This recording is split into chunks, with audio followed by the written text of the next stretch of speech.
Big 12 Today with Ari and James. Monday through Friday, 8 a to 11 a Eastern Time. Your home for all things Big 12. Welcome into a Monday edition of Big 12 Today here on Big 12 Radio, brought to you by our friends at Modelo. You're watching us on Big 12 Studios, listening to us exclusively on TuneIn. Anthony Smith is behind the scenes on the Big 12 Studio side producing. We've got Taman Turner on the audio. We've got Ari Timken, James Westling with you. Kat Osterman will join us to talk about the shocking upset in the Big 12 softball tournament with Arizona State taking down Texas Tech. Texas Tech is in the field, but not a top 8 seed. We'll break that down here in a little bit. The NBA draft lottery has been revealed. We've got our draft guy, Nathan Grubel, basketball analyst and scouting consultant at No Ceilings. He'll join us here in this first hour. And then the latest on the college football playoff and the potential of a 24-team field. But good morning, sir. How was the weekend? It's great, thank you. How about you? 10 out of 10? Sure. Yeah, we'll go with that. Did you have a good Mother's Day? How'd you do? I think I did okay. Okay. I think I did okay. My mom sent my wife a gift that was way better than mine. Huh. So stole my thunder a little bit. What was that gift? It was just a whole bag of stuff. Oh. A mug, a candle, a picture frame, Post-it notes, like all of her favorite little things. What'd you get her? I got her an affirmation card deck and a T-shirt. Okay. Yeah. Way better. Yeah. Sounds like your mom really outdid you. What'd you get your mom? We got my mom a specialized, I would say, piece of wall art decor. Says Nina's Garden. It's got all the grandkids on it. Oh, nice. We leaned into the grandkids. Did it say For her? love, live, laugh on it too? Love, live, laugh, which is one of our children's favorite mottos. We're watching the college football national championship game. We're on the pins and needles, and the kids live, laugh, love. Guys, this is too serious. About as serious as that Chicago tee you're rocking today. Love the neutral colors, by the way. Yeah, this is a big shirt you'd like, I'm sure. Very much so, yeah. It's form-fitting. Is it? No, not at all. But you've had a big weekend. You really don't want to talk about the tee. What do you want to talk about? I like it. Thank you. Why is it green and gold? Why is it? I mean, it's Packers colors. Slightly. It's more of a, I would say this is more of a neutral green than it is. Yeah. But now that you've pointed it out, I hate the shirt. I'll never wear it again. It's our Great. rivals' colors. Great. Why would they make a shirt in these somewhat Packer-like colors? My kids will never let me hear the end of this. I actually Thanks for love the bringing team. it up. No, you hate it? Now I'm going to burn it. Unbelievable. And you'll never think about it again. One and done. Wear it once, it's like toilet paper. I thought maybe you'd wear an MJ jersey today because it was a big night last night for the Bulls. Yes, huge. Bulls are so back. Yeah, the Bulls, I mean, the draft lottery was pretty wild in terms of teams that got into the top 5, teams that didn't get into the top 5. The Indiana Pacers, I should say, had a chance to get a top 5 pick. In fact, I think they had a 50% chance to be in the top 4. And if they didn't, and if they fell anywhere between 5 and 9, they would lose their pick to the Clippers, which is exactly what happened. They basically only had to give up the pick if it fell anywhere between 5 and 9. So if they were 10, they would have been good. If they were 4, they would have been good. Anywhere in between, not good. And that's what happened.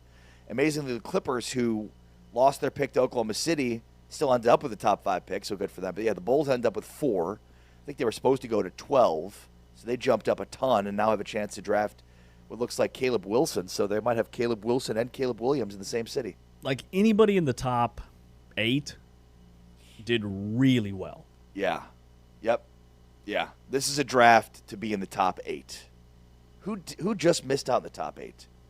Okay, so number 1 is Washington. The Dallas Mavericks that just missed out in the top 8? Ooh. T-Chains, shots fired. No, I didn't fire them. I didn't have a pull the rebuttal. lottery We're balls. getting Braden Burries. Let's go. Wouldn't why, hate that. Why top 8? Why'd you? What's wrong with the 9th? Went with 8. Okay.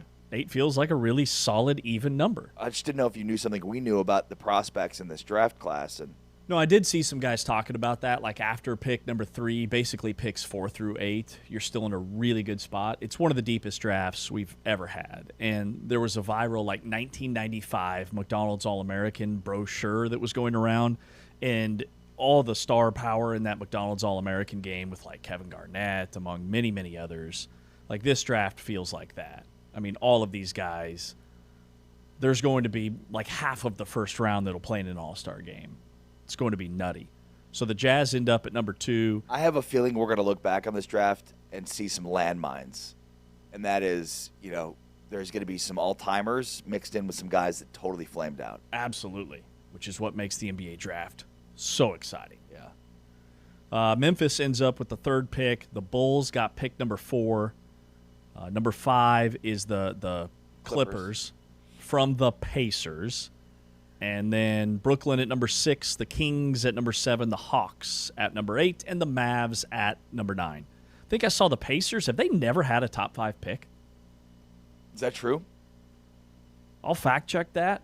But yeah, on social, their general manager issued an apology to the fans. Yeah, Kevin Pritchard, the 1988 Kansas Jayhawk, because they made a trade for Zubats, and basically that trade is what conveyed the pick to the Clippers. They had a huge opportunity, the Pacers did, with Tyrese Halliburton out with an injury all year, to tank and get into the top 4 of a really good draft. And they had a 14% chance of landing the number 1 pick and a 52% chance of landing the top 4. And they end up on the 48% side of that deal without a lottery pick. And the Clips only landed that pick if it were between 5 and 9. Clippers are a team that seems to have really bad luck and also makes really bad decisions. Their pick goes to Oklahoma City at 12, so thankfully, I think for the rest of the league, that pick didn't end up in the top 4 or top 5 of this draft. The Bulls had a 20% chance to move into the top 4 and just a 5% chance to land the 4th pick. You think there's a chance that Darren Peterson falls past 2? Yes, I do. I think he could fall to 3 because you've got Boozer in the conversation and DeBonsa. But then I saw A.J. DeBonsa might go full Eli Manning and end up in Utah with the Jazz at number 2. Or maybe they trade, they swap picks. This could be like a Penny Hardaway, Chris Webber type thing. But DeBonsa, and Taman noted this this morning before we popped on the air, did not look happy about Washington landing that number 1 pick. Also, there's the Anthony Davis conspiracy. The last 3 teams to trade for Anthony Davis have ended up with the number 1 overall pick. How wild is that? Wait, so the Mavs, who's before the Mavs? The Lakers? The Lakers with no, they didn't have the number 1 pick. Yeah. No, It was the Pelicans. It was the Pelicans. They traded away AD and then got the number 1 pick the year after. Yes. So teams that He's been involved in trades, and those teams have landed Got the it. number 1 pick. Yeah, got it. The Pacers have not had a top 5 pick since 1988. Wow. And they've had some bad teams. Yeah. Know who they took in 1988 at number 2? Rick Smits. Where was Larry Bird taken? Well, he was in 80. Boston. What am I talking about? He's from Indiana. It's been a weird weekend. Washington, by the way, it feels like he's the best spot for DeBonsa is Washington, because they have Trae Young and Anthony Davis. They also have some really good young players with Trey Johnson and Alex Sarr and Keyshawn George. It feels like getting a guy like DeBonsa is the perfect piece for a team that could potentially be a playoff team next year. Yeah, I mean, Sarr was the number 1 or top 4 pick last year or 2 years ago, the year that the draft was really weak and you had all those international players going in the top 5. And he's a project, but he's a 7-footer with an insane wingspan. He's still probably a couple years away. But, yeah, I mean, DeBonsa is going to be a great fit wherever he goes because I think he's going to be that good right away. What do the Jazz have? I mean, not as much. This team was more of a legitimate lottery team than maybe Washington was, even though Washington had such a bad year this year with injuries and whatnot. And look, the thing is with Anthony Davis, obviously you're not going to predict that he's going to be healthy. Ever. Never. But, I mean, it's going to be – I mean, think about DeBonsa and Peterson. They'll forever be linked, especially if they do end up going 1 and 2, which is obviously the anticipation. And I think, the real pivot in this draft could be 3-4, depending on – because Chalk right now says DeBonsa 1, Peterson 2, Boozer 3, and Caleb Wilson 4. But if let's say Memphis takes Caleb Wilson at 3. Do the Bulls then take Boozer at 4? Do they go somewhere else? Because the next pivot is the point guard pivot at 5, 6, 7 with Kingston Flemings, Darius Acuff, and Keaton Wagler. Those 3 point guards in the order that they go off, depending on, again, if maybe the Bulls like one of those point guards at 4 instead of Boozer. So, we'll see if the first 4 picks go as expected, and then what do those next 3 picks look like. But I think 3, 4 is a really interesting pivot point, and then 5, 6, 7 with the point guards will be really interesting, especially when it pertains to the Big 12. And then, you're talking about 3 Big 12 players before 7. So what's the common denominator here? We talked about how many big-time recruits are coming in this year in the Big 12. Is it 4 of the top 7? Yep. And they could have 3 of the top 7 picked in this NBA draft. 3 of the top 7 picks, probably at least 4 in the top 10, probably 5 in the top 12 to 15. Yeah. Whereas last year, the first guy taken off the board was VJ Edgecombe, and then after Edgecombe, it was Yegor Demin at like pick 11. This year looks very different, and next year's NBA draft will be very similar in terms of the amount of players from the Big 12 that are taken in the top 8 or 9. Number 4 is a fascinating spot for your Bulls. There are going to be so many options that I think are very much overlooked because of the Big 3. If Caleb Wilson plays, number 1, the entire season because he got hurt late in the year, or for a better coached team, Hubert Davis gets canned after the year, he's a top 3 pick. And even with all that, he still averaged 20 and 10. Yeah, I know. He is a freak. He's 6'10". He could put the ball on the deck. He could score from anywhere. He has extreme explosiveness, as you see. And yeah, because here's the thing: is like we spend so much time talking about and watching Big 12 players, and so you're like, who's this guy from North Carolina?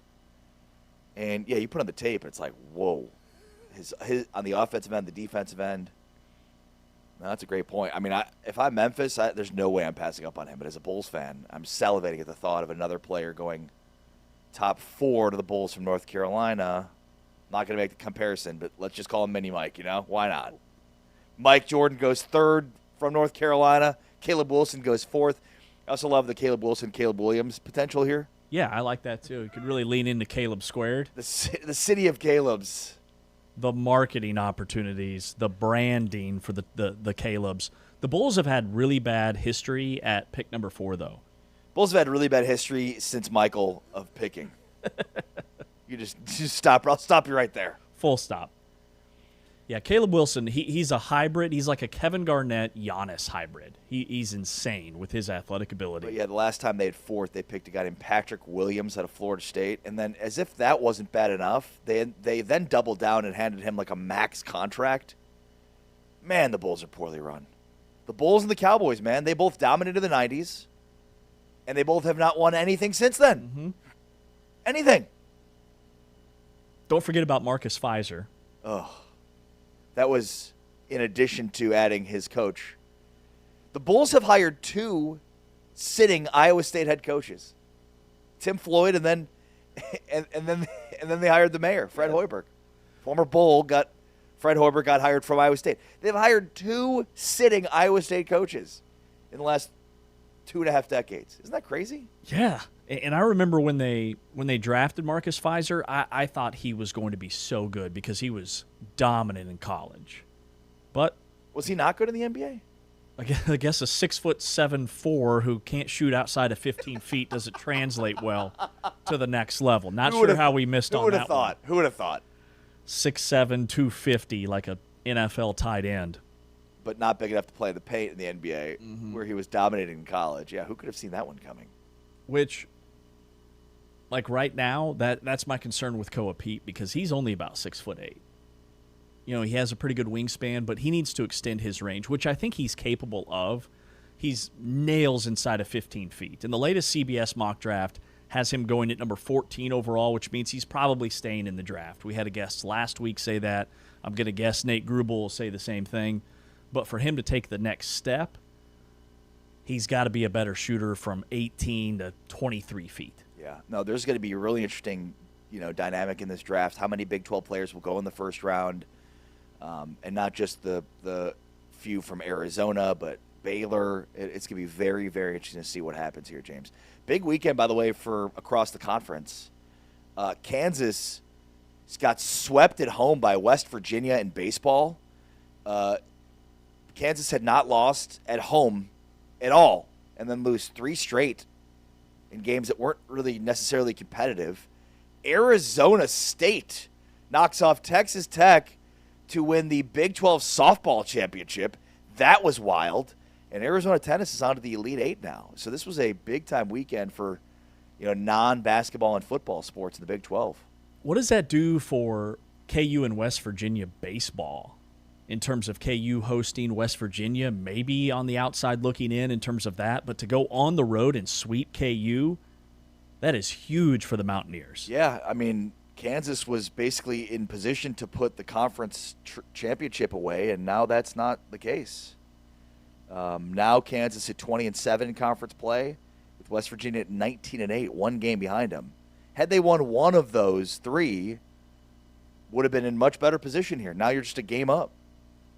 The NCAA selection show for softball was yesterday, so you've got Baylor and Wisconsin in the Austin Regional. Then you've got Arizona's a 6 seed. They'll play Marshall in the Durham Regional. UCF, stone's throw from them in Tallahassee. They get Jacksonville State. They're a 6 seed. Texas Tech ends up a 3 seed in the softball tournament. They play Marist in the Lubbock Regional, so they do get to host. And then Oklahoma State in the Stillwater Regional in their backyard. They're a 4 seed. They'll take on Eastern Illinois. Arizona State ends up a 5 seed, so they go to College Station, Texas A&M, and play McNeese State. And then Kansas ends up an 8, and they play Michigan in the Norman, Oklahoma Regional. So 7 teams and 6 teams getting top 8 seeds in the NCAA softball tournament. I would say collectively a really good haul for the league. Yeah, huge. Kansas gets to go to Oklahoma, so good luck there. That's going to be as tough of a regional as there is. And is it set up? No, it'll be regionals and super regionals, and then they do the College World Series. I was trying to think about if it was set up for Oklahoma to play Texas Tech, Texas, like where are those 3 in the bracket in terms of the College World Series? Yeah, so Texas Tech wouldn't see Oklahoma until the College World Series. In the Supers, they would have to go to Gainesville and take on Florida. Florida's the 2 seed. Texas Tech is the 3. So in Lubbock, it's Texas Tech, a little bit of a dangerous Ole Miss team, Marist, and then Boston U. And in Gainesville, it's Florida and everybody else. Florida's got Georgia Tech as the other team, but the 7 seed is actually Texas State. So Texas Tech and Florida, that'd be a banger in Supers. And by the way, lastly, I've just got to get this in there. Yesterday marked the halfway point of the college football offseason. The 2025 season ended 111 days ago, and the 2026 season starts in 111 days. Shout out to CFB Kings on X for pointing out we are officially on the other side of the halfway point of the offseason. So college football is closer to being here than it is further away from the end of last season. Which just magnifies that there is no offseason. Because it feels like the season just ended. And like all these post-spring previews that we've put together and the newcomer series, it's like, oh man, the season's still so far away. We're not way too early. Yeah. Like it's going to be here. Speaking of college football, coming up next, the latest on the 2014 college football playoff bracket based off of last year. Which league would benefit more than anybody else in terms of teams in the field? We'll discuss that. He's Ari, I'm James. This is Big 12 Today on Big 12 Radio, and you're watching us on Big 12 Studios, powered by Modelo.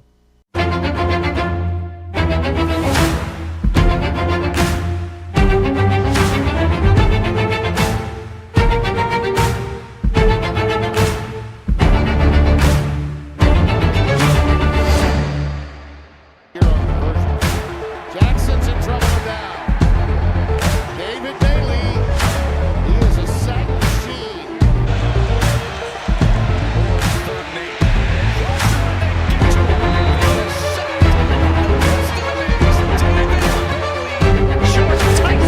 He found Tyson. Levitt throws a laser. It's caught. It's Tyson. It's touchdown.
Each and every day here on Big 12 Today on Big 12 Radio, we've been ranking the top 5 players at each position. This series brought to you by Modelo. And here in about 30 minutes, we'll dive into the top 5 Big 12 wide receivers.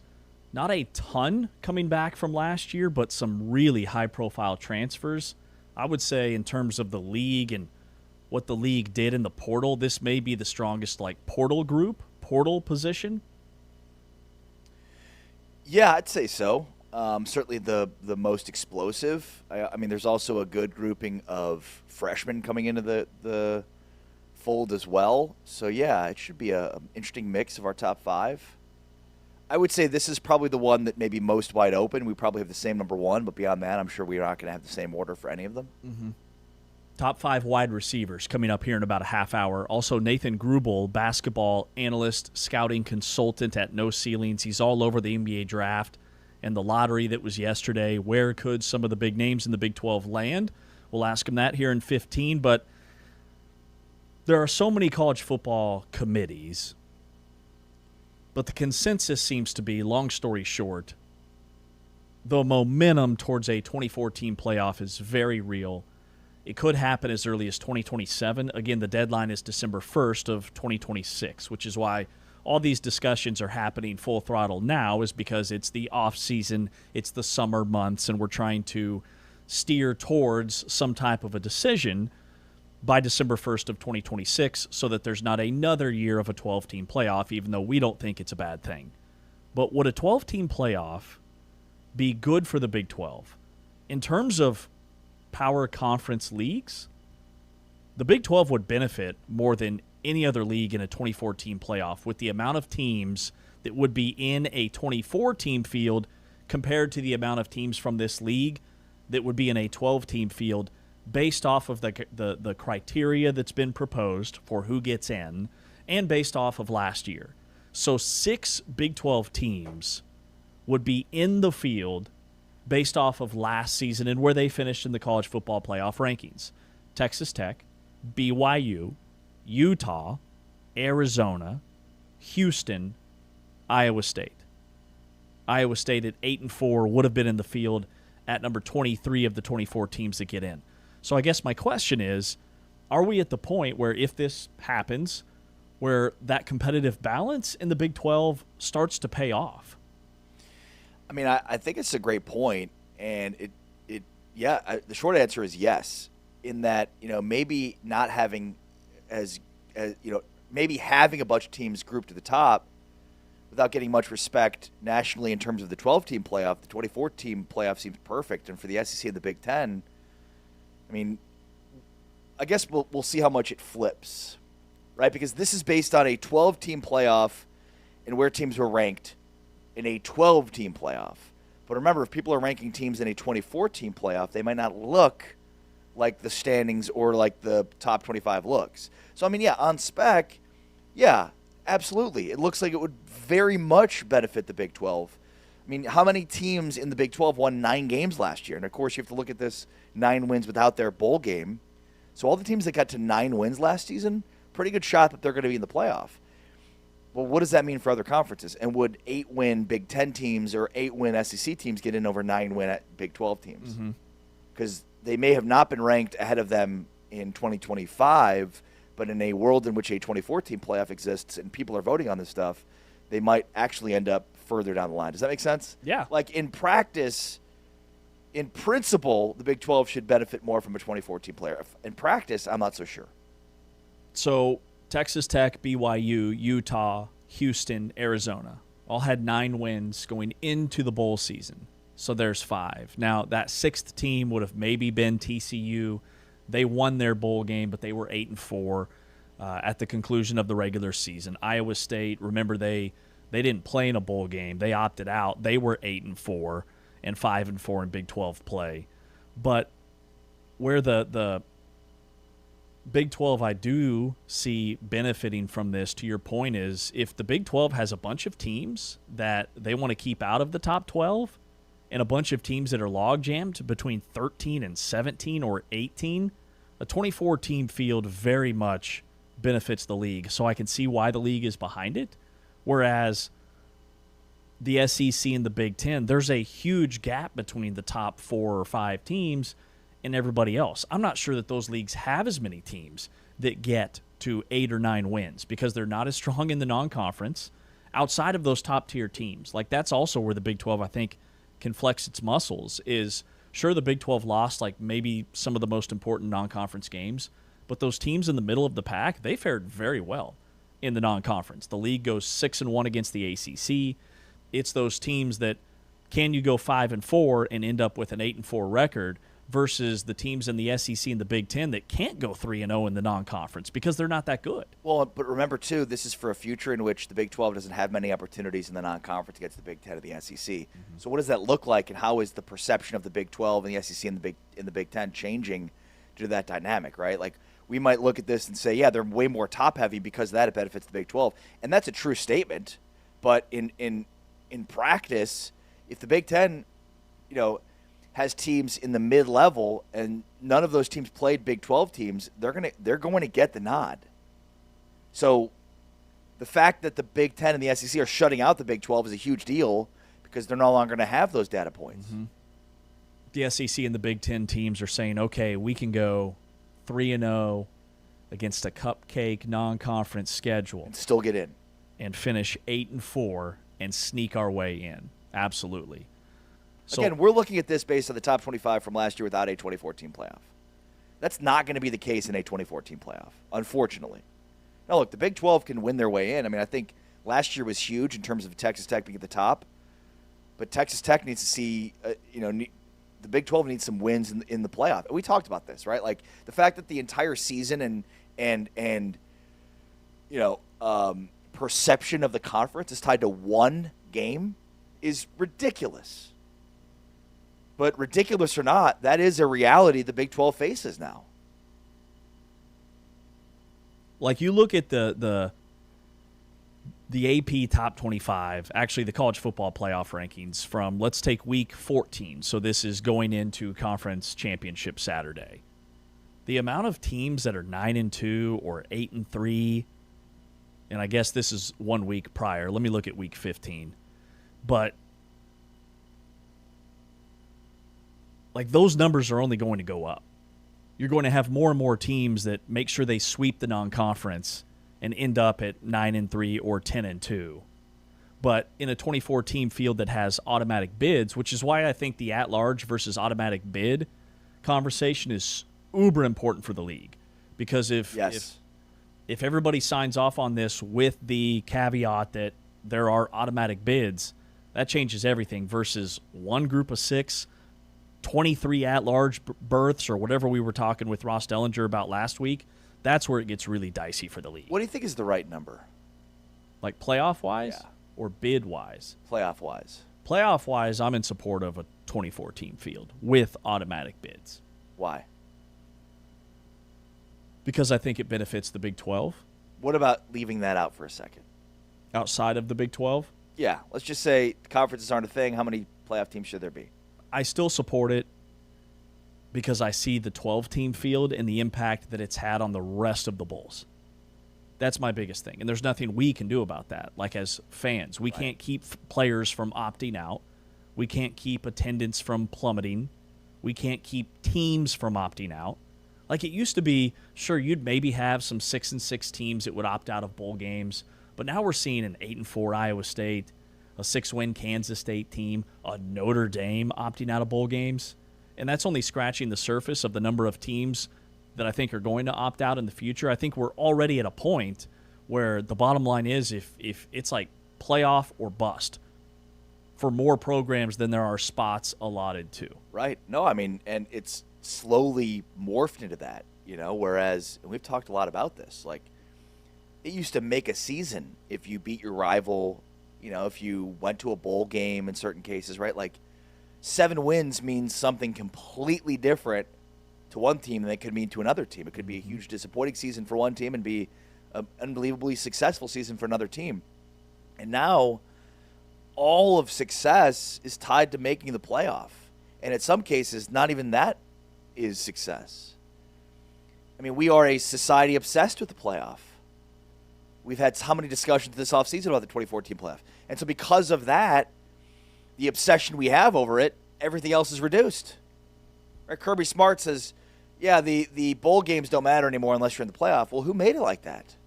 We emphasized that in a way that showed that those games don't matter. If they did, we would have explained to people over the years that those games matter when they did. We're just a playoff obsessed world. Mm-hmm. And when the college football playoff was 4 teams, it didn't dilute the regular season to the degree that it has now, because you still had teams that were really excited about playing in a New Year's Day bowl or really excited about going 10-2. It was still a really good year. Yeah, I mean, if a 24-team playoff, you're going to have teams playing for a second or even a third time in the same season. Yep. And essentially, the goal for every fan base will be to be in the playoff, obviously, and to be a top 25 team. If you're a top 25 team from a power conference, odds are you're more than likely going to be playing in that 24-team playoff. But this kind of at 12, and I love the 12-team playoff, like in terms of the degree of entertainment that we had, but 12 is a weird number because it's like the middle ground between the season meaning something to those teams that were ranked 5 through 25 when we had a 4-team playoff, and now this let everybody in the top 25 in. It just feels off right now. Are you for it or against it? I'm for it. I mean, look, I'm for big games with high stakes, and the more you have, the more fun it is. I'm for fun. I like fun. Fun is fun. Fun is good. I like fun. So, far be it for me to sit here and be like, no more fun. 12 teams is fun, but no, that's it. I mean, yeah, like, college football used to be the most unique sport in America because it was the only sport that had the most unique playoff. Every other sport has a playoff in which a lot of teams are included. And, you can beat the regular season doesn't matter. It matters to a degree, but right, for the most part, it doesn't. Right? There's so many teams that get in. The football's like this too, right? The NFL. So college football is the most unique sport in that it really mattered. And this diminishes the importance of the regular season. And there's nothing you could say to argue against that, despite all the people that want to. Yeah. Yeah, it means more big games, but you're missing the point here. Scarcity of big games is actually what leads to a big game regular season. Not, well, there's more big games. Yeah, because there's more of you got to win this game. There's more must-win games, despite having not as many games that are literal must-wins. Exactly. And if you lost in the 2 or 4-team playoff, your season was over. Mm-hmm. It dilutes the regular season, and I've just kind of accepted that. Yeah. With the hope that the payoff is the playoff. Yeah, exactly. But I like fun. Right. As a fan, yeah, it's exciting to think about, hey, maybe my team goes 8-4, goes 9-3, and we're in the playoff. Like, that would be cool to say we are in the playoff, regardless, whatever the win-loss is, just to have that chance. I do think it opens the doors for a lot of programs that right now at 12 would never sniff the playoff. Yeah. Oh, yeah. Because of the politics. No question. But I do think, again, like the Big 12 needs to continue to ascend in football from a perception standpoint because, there's an expiration date on the Big 12 having games and data points in the non-conference. In the Big 10 and the SEC, we're seeing it happen. All these games are getting canceled. So the Big 12 is going to have to sort of stand on its own, and I think it's on the path to doing it. It just comes with more consistency at the top, right? The best brands and teams that are always getting in are the ones that are consistently good at the top. We're talking about Michigan and Ohio State and, to a degree, Penn State and, of course, Georgia and Alabama, LSU. This year's a ginormous non-conference year for the Big 12 in football, and we'll touch on some of those games later on during the show. But coming up next, we swing back over to the NBA. The draft lottery was yesterday. Nathan Grubel, basketball analyst and scouting consultant at No Ceilings, is coming up next to preview the NBA draft and all the Big 12 names that'll be selected. He's Ari, I'm James. This is Big 12 Radio, exclusively on TuneIn, watched on Big 12 Studios. Field side here, and he's home again! Changing up the look. The result is the same for David Bailey. 56% on the year on conversions. Jackson's in trouble and down. David Bailey He is a sack machine. More on 3rd and 8. Pressure, and they get to him. He is sacked by the best in the biz, David Bailey. 14 and a half sacks now on the season. On this possession, but a huge smack in the backfield again. It's David Bailey walloping Jamarian Burnett. Work out of empty here. 3rd down and 9. Kansas State. Oh, goodness. Look out. David Bailey, the sack leader in the nation, gets home again. Cam Pickett is much healthier now and running better. You see it there. Oh, good night. David Bailey in a heartbeat. He graduated from Stanford in under 4 years, and he runs like this.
Hey, Nate, good morning. Good morning, gentlemen. Happy post lottery day. It's an exciting time for NBA fans, for college basketball fans, for Big 12 fans. I'm pumped up. I'm ready to go, full of energy. It's the best time of the year. Well, number one, you do phenomenal work for No Ceilings NBA. Really enjoyed a breakdown of all your coverage yesterday. And then tell us about the number one overall pick with the Wizards. Is that the landing spot for A.J. DeBonsa, or does he pull an Eli Manning and say he wants to go to Utah? Just how do you think this whole thing shakes out?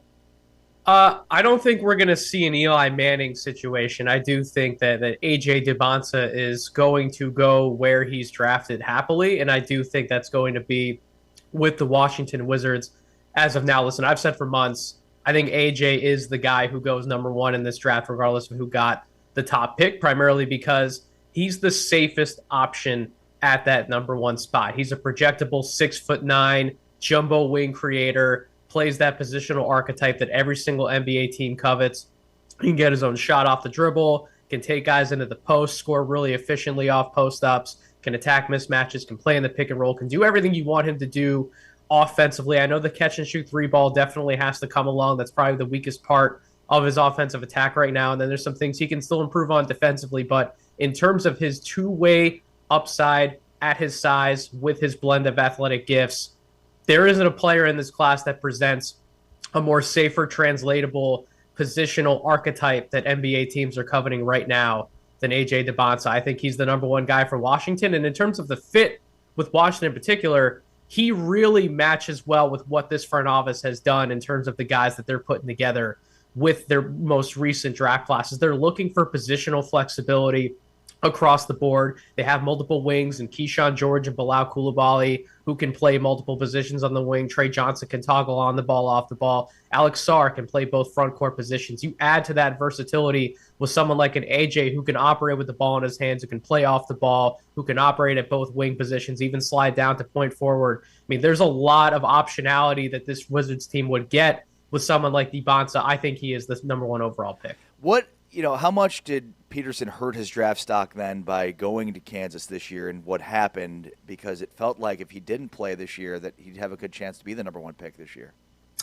He definitely did have a chance to go number one. I would say it depends on who you talk to. It's the eye of the beholder with someone like a Peterson, or even throwing in a player who didn't play in the Big 12, Cameron Boozer out of Duke. I think there's definitely, depending on who you talk to, everyone had a number one overall pick in their mind preseason. I was a Boozer guy at the top of my board. I'm still a Boozer guy at the top of my personal draft board. But with Peterson, he definitely has the talent to go number one. I wouldn't completely rule out him going number one in this process. I know I'm pretty confident when I say that I still feel that A.J. DeBonsa will go number one in this draft. But Peterson out of Kansas has the raw scoring talent, right? He was a 20 points per game scorer, shot the ball incredibly well on extremely high volume, almost 14 three-point attempts per 100 possessions. That's insane volume. Contributed in a bunch of other areas on the court defensively for Kansas, and still commanded an incredibly high usage rate and finished really well efficiently on the season. This Kansas offense was much better when Peterson was on the court. I know some of the numbers will argue against that, but when you actually go back and you watch the tape and you determine,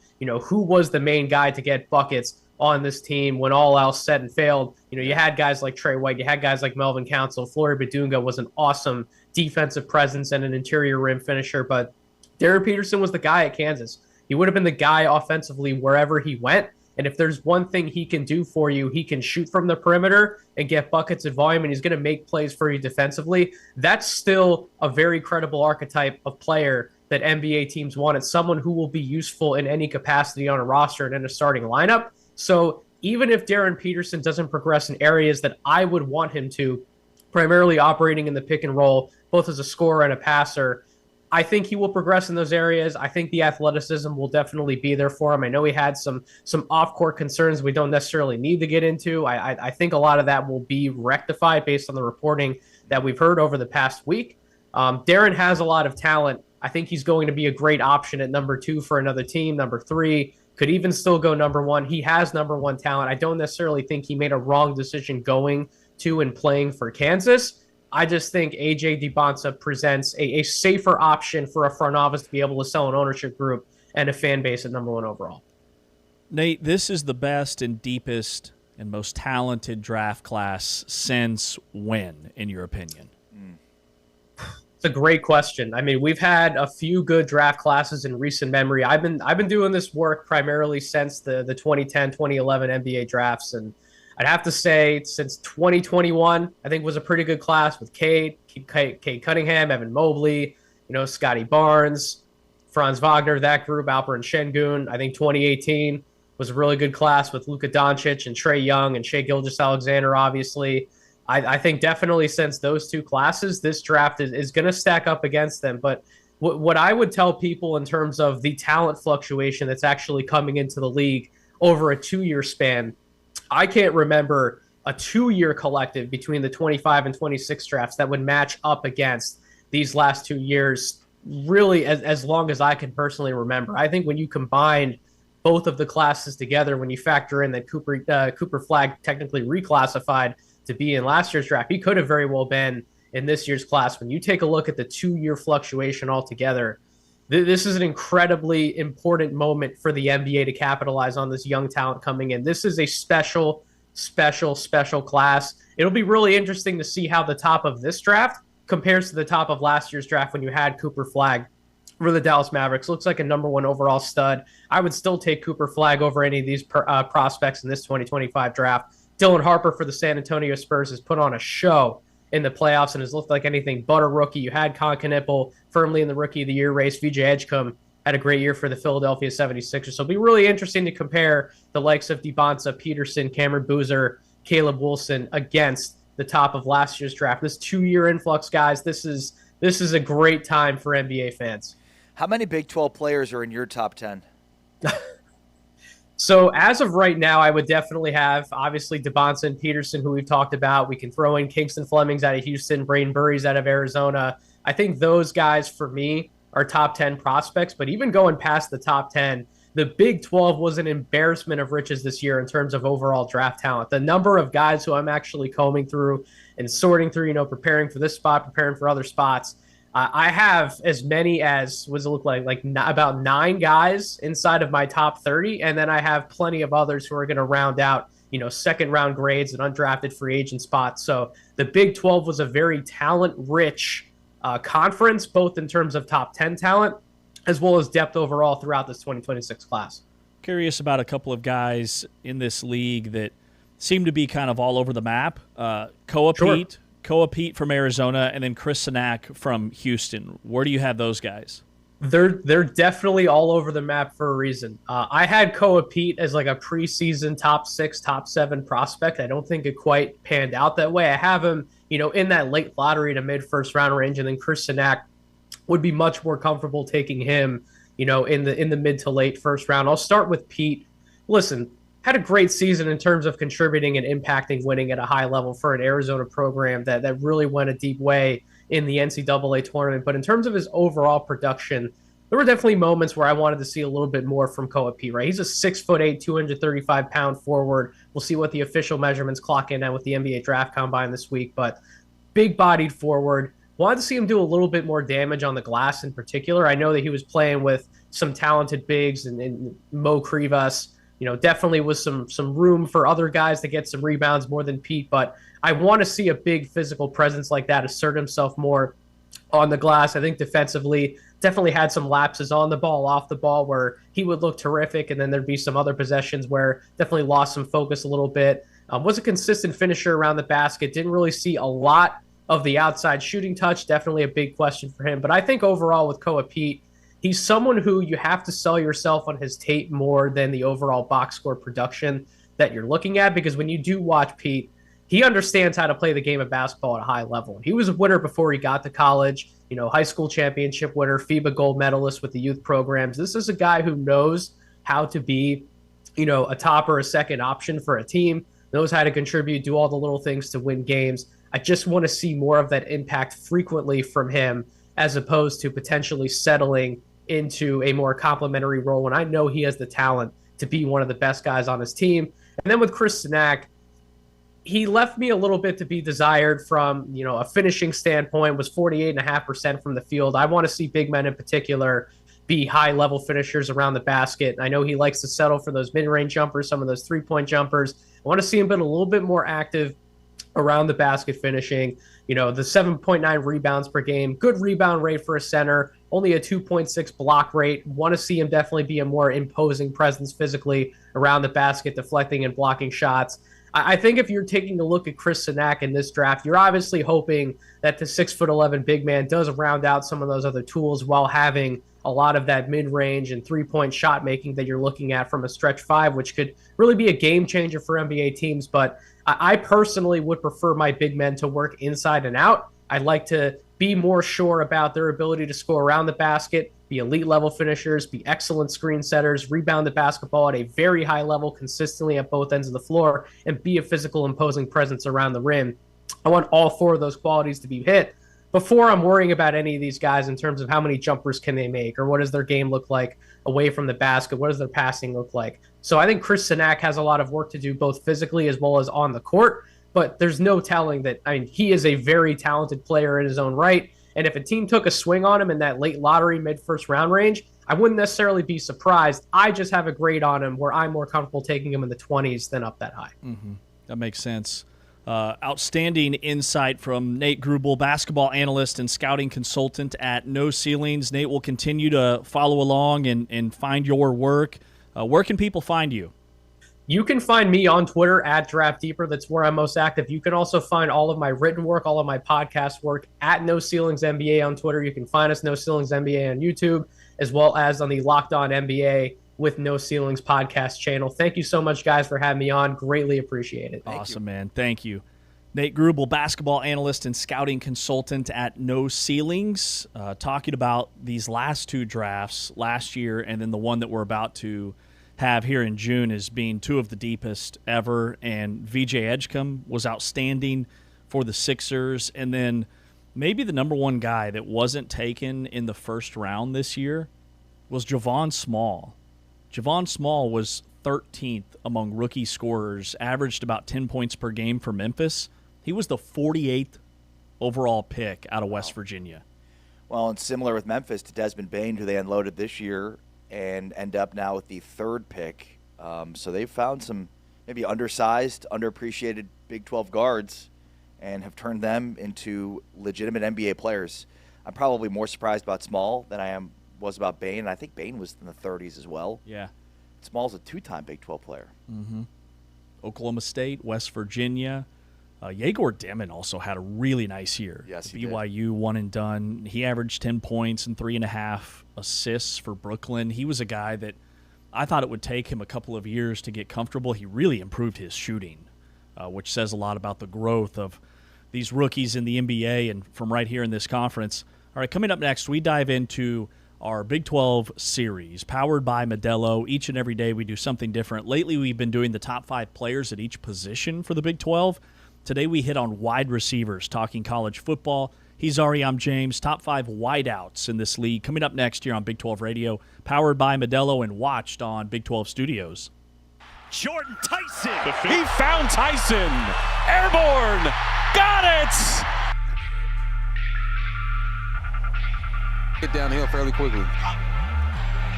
And big shoes to fill with Cam Scatterbo now in the NFL. Looking for the corner, the catch. Touchdown, ASU. Malik Brown takes his turn. Off play action. Levitt's playing Frogger back there. Oh, he found Tyson. Airborne. Got it. Outrageous. That's been outstanding time from that college's defense.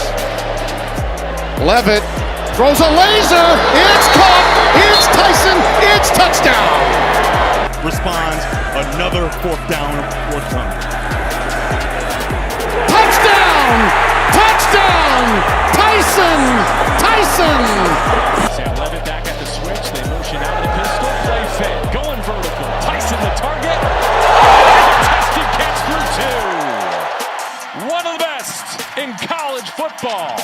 Gets the night started in Tempe. ASU offsides. It worked until it didn't. Now, on a little end around, give into the end zone. Tyson touchdown.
Yesterday was officially the halfway point of the college football offseason.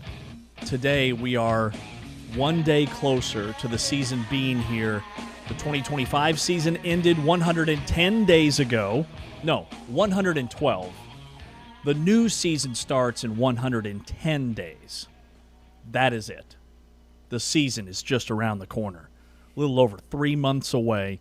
Don't miss our Big 12 Power Hour, our spring football post-spring breakdown of each and every Big 12 school. That will be later on today at 2 o'clock Eastern, 1 o'clock Central. We start with Texas Tech, so you'll hear from Joey McGuire. We'll break down the Red Raiders, their portal class. Looks a little different now at the quarterback position than when we did that initially live. We talked a lot about Sorsby. Now it's the Will Hammond show. We'll see. Maybe. The amount of times I've had to explain the story to friends of mine or people that I know that ask me about it. Hey, what's the deal with this Texas Tech quarterback? It's anywhere from a Texas Tech fan like, hey, what's going to happen with Sorsby, to just random college football fan like, hey, what's the deal with the Sorsby thing? Sit down. We've got a lot to talk about. Say less. The time is now. All right, today we are ranking the top 5 Big 12 wide receivers. We go through each position each and every day. So we've put together our lists. We do not see each other's lists before we do this. So without further ado, 1 through 5, let's go. Who do you have at number 5? Yeah, number 5 was a tough one, but I ended up with TCU wide receiver Jordan Dwyer, who transferred last year in from Idaho and finished second on TCU's roster in basically every single major receiving category. 54 for 730 and 7 touchdowns. He trailed, of course, the All-American and Eric McAllister. Jordan Dwyer had 3 games of 100-plus receiving yards, including a 136-yard debut against North Carolina, and caught at least 2 passes in every single game. With Eric McAllister now in the NFL, Dwyer is TCU's unquestioned wide receiver 1 after 2026. Plus, they've got Gordon Samus and Jaden Craig and quarterback, so it'll be a whole new offense built around Jordan Dwyer. So I think it's a team that, returns second-best wide receiver after a 9-4 season, so his path to ballooned production is pretty clear into the 2026 season. And I think he's going to be one of the best receivers in the Big 12 this year. A huge get for TCU in the portal last year because he's from the state of Washington, and he chose TCU over USC and Washington in the portal. I also have Jordan Dwyer. Wow. At number 5, the TCU wide receiver, very under-recruited out of high school from a small town, signs with Idaho, redshirts his first year at Idaho, and then he spends 3 years in Moscow, Idaho, getting his body ready. He was phenomenal on the field. He was an FCS All-American, had 1,200 yards at Idaho, and last year at TCU, even as the second option, to have almost 800 yards, 7 touchdowns, and he's more like their possession receiver, so he's going to have a ton of grabs this year. He still averaged almost 14 yards per catch, but also I look at the system that TCU is going to be running, and at UConn, when Gordon Samus was there, they had Skylar Bell at receiver, who got drafted in this recent draft. That system is very much ground and pound, and then you zero in on your number 1 wide receiver. And so I just see Jordan Dwyer statistically having a monster year in Fort Worth. So I've got him at number 5 as well. My number 4 is the Oklahoma State transfer wide receiver Wyatt Young. Young put up elite numbers at North Texas in 25. 70 receptions, 1,264 yards, 10 touchdowns. Production that ranked him among the top 15 wide receivers nationally in receiving yards. And, of course, he follows Eric Morris and Drew Mestemaker from North Texas to Oklahoma State. And that connection obviously has him as the main reason why he's in my top 5.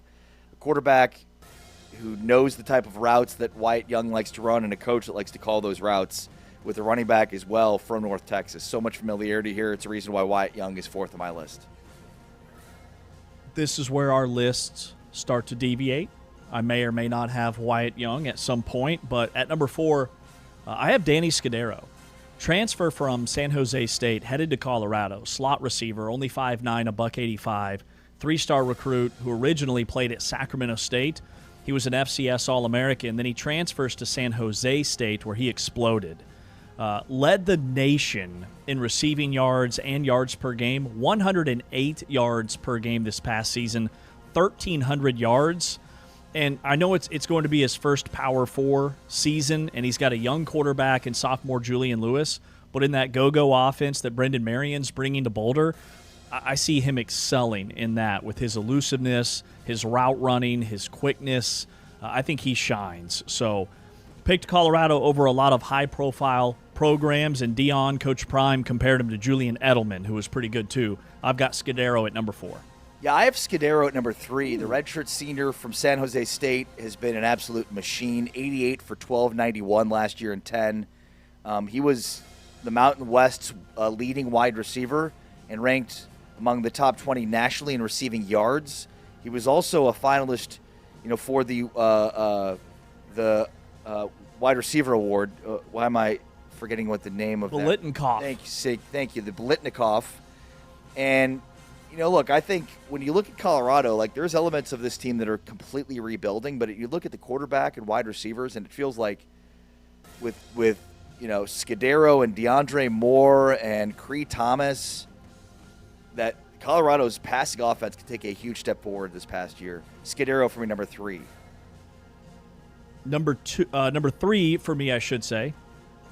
This is where I go with a returner, Amari Thomas from Houston. Wow. Too low? Interesting. 6 foot, 205, senior.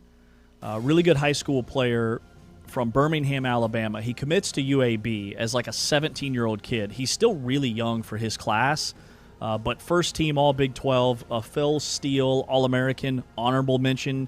He was on the Biletnikoff Award watch list this past year and had almost 1,000 yards in a somewhat pedestrian offense, at least schematically. 12 touchdowns, most touchdown catches in the Big 12 this past season. Had a huge game against West Virginia with 100 yards on 10 grabs and 3 scores. He's big, he's physical. Had a really nice year at UAB. Drew interest from Utah and Oklahoma State and Clemson before ultimately choosing Houston. A hidden gem last year in the Big 12. Now he's very much on everybody's radar. I've got Thomas at number 3.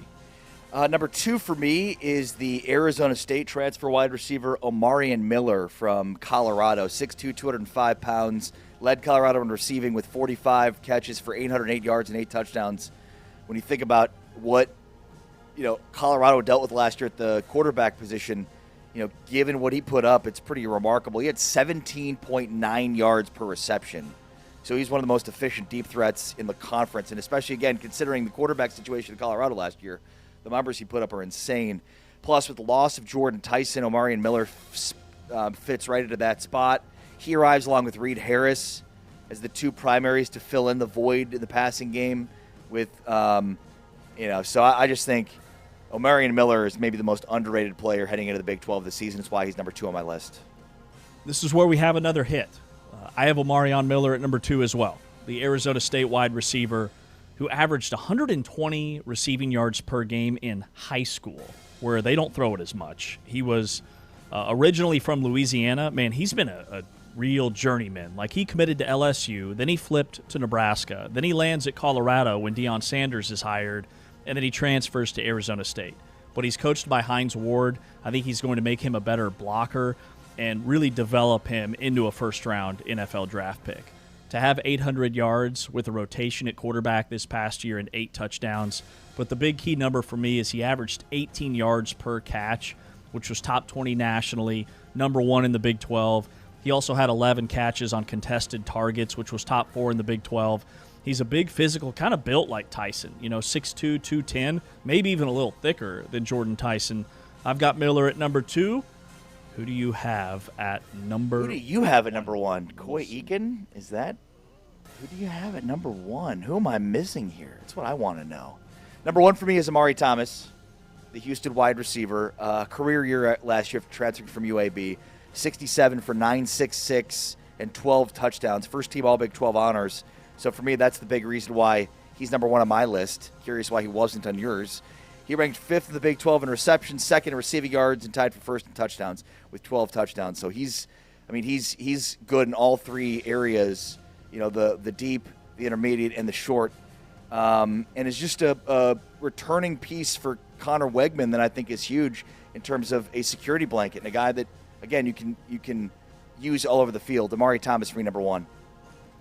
So we have the exact same top 5, just in different order. You have Wyatt Young. Wyatt Young, number 1. Wow. And I'll tell you why. Okay. He played quarterback in high school. He's new to the wide receiver position. And Eric Morris told me he will be playing on Sundays when he was a backup as a true freshman. He led the nation in yards per route run. He is an exceptional route runner. He also forced 32 missed tackles. He's super elusive. 3-star recruit out of high school, was ranked barely in the top 2,000 nationally. But transferring to Oklahoma State with Drew Mestemaker, choosing Oklahoma State over Louisville and Michigan and Missouri. He had 1,300 yards this past season and 10 touchdowns. He had a 295-yard game against Rice, which was a conference single-game record.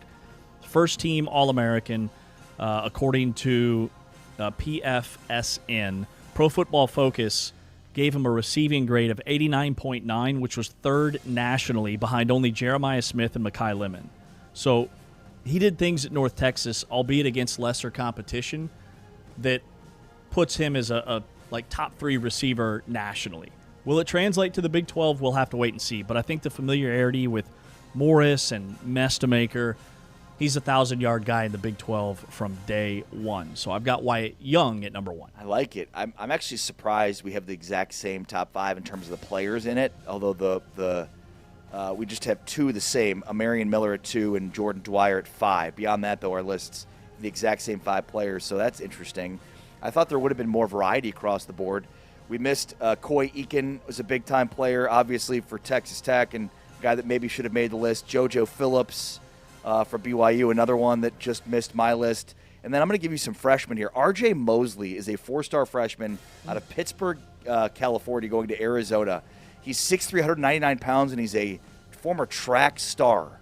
So, I mean, he recorded times of 10.9 in the junior 100 meters. So, I mean, 6'3", 200 pounds, and can run as a 4-star. I think he's a guy that will really pop year 1 in the Big 12 as a true freshman. Also, Baylor adds London Smith, a 4-star true freshman as well, who could factor in a big way. And then there's UCF, maybe has 2 of the most underrated wide receivers heading into this season. UCF, for me, is the more I look at this, could be a team that could surprise.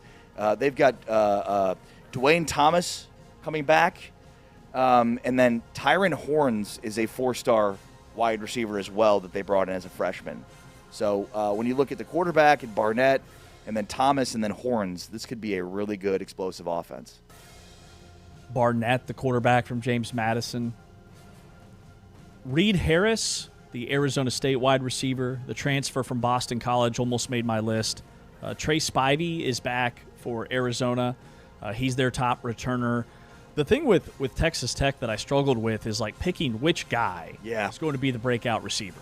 Coy Aiken has done it every year he's been there. He's been super reliable, but he hasn't been the number 1 guy. It's been somebody else. Malcolm Simmons coming in from Auburn, really like him. Kenny Johnson had over 800 yards at Pitt. And then don't sleep on Micah Hudson.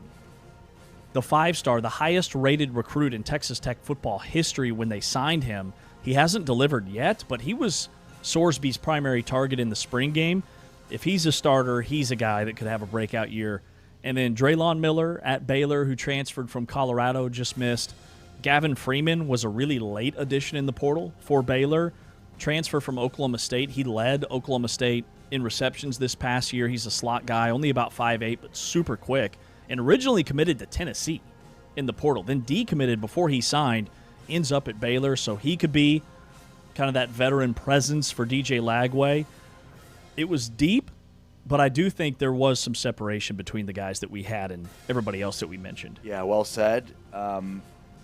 Should be really interesting to see, especially there's one more guy we haven't talked about. That's Trent Walker, the Oregon State transfer to Houston, who is a guy that put up 823 yards in 25 and 900 yards in 2024. 4 touchdowns over those 2 seasons. Also had 4 carries in 2024. So a active 6'2", 194-pound experienced receiver you're adding to the mix along with Amari Thomas, which is a big reason I think why a lot of people like Houston. Well, then Oregon State had no passing game. They had a true freshman at quarterback who really struggled. And for Walker to do that, really impressive. Cam Pickett's back at KU. See their number 1 wideout? I think so, yeah. with Emmanuel Henderson gone. A lot new at Kansas this year. So we'll see. JoJo Phillips was a nice drop from BYU. He'll probably be their number one guy. He was maybe their number one guy last year before he got hurt. But then like BYU, Utah, Kansas State, West Virginia, all of those teams brought in a ton of receivers in the portal, but it was hard to separate, okay, who's going to be their go-to guy? Like who's going to be the breakout number one wideout for those schools, which is why I didn't have anybody from those programs in my top 5. All right, coming up next. What are we doing tomorrow? Running backs? Did we do tight ends? Yes. Then yes. We shall do running backs tomorrow. Top 5 running backs in the Big 12. That'll be an interesting list. Yes. A lot of turnover there, too. He's Ari Timken. I'm James Westling. This is Big 12 Today. Don't miss our Big 12 Power Hour, a breakdown of Texas Tech is the team we're highlighting today. Post-spring season preview. It starts at 2 o'clock Eastern, 1 o'clock Central Time. Still to come on the show, Kat Osterman, the softball legend, will join us to discuss Arizona State's shocking upset over Texas Tech, and the NCAA tournament is set in softball. But after this break, should I stay or should I go? Some NBA draft talk is coming up next.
Tommy Lloyd in Arizona picked up an international player over the weekend from the Netherlands. Fran was quick to social media. Fran Fraschilla broke it down and said this is, think more of a project pickup versus like a Karchinkov who's going to come in and light the Big 12 on fire, start right away. This is a depth piece, but he is 7 feet tall with like a 7'2" wingspan, a big rangy post player for Arizona. All right.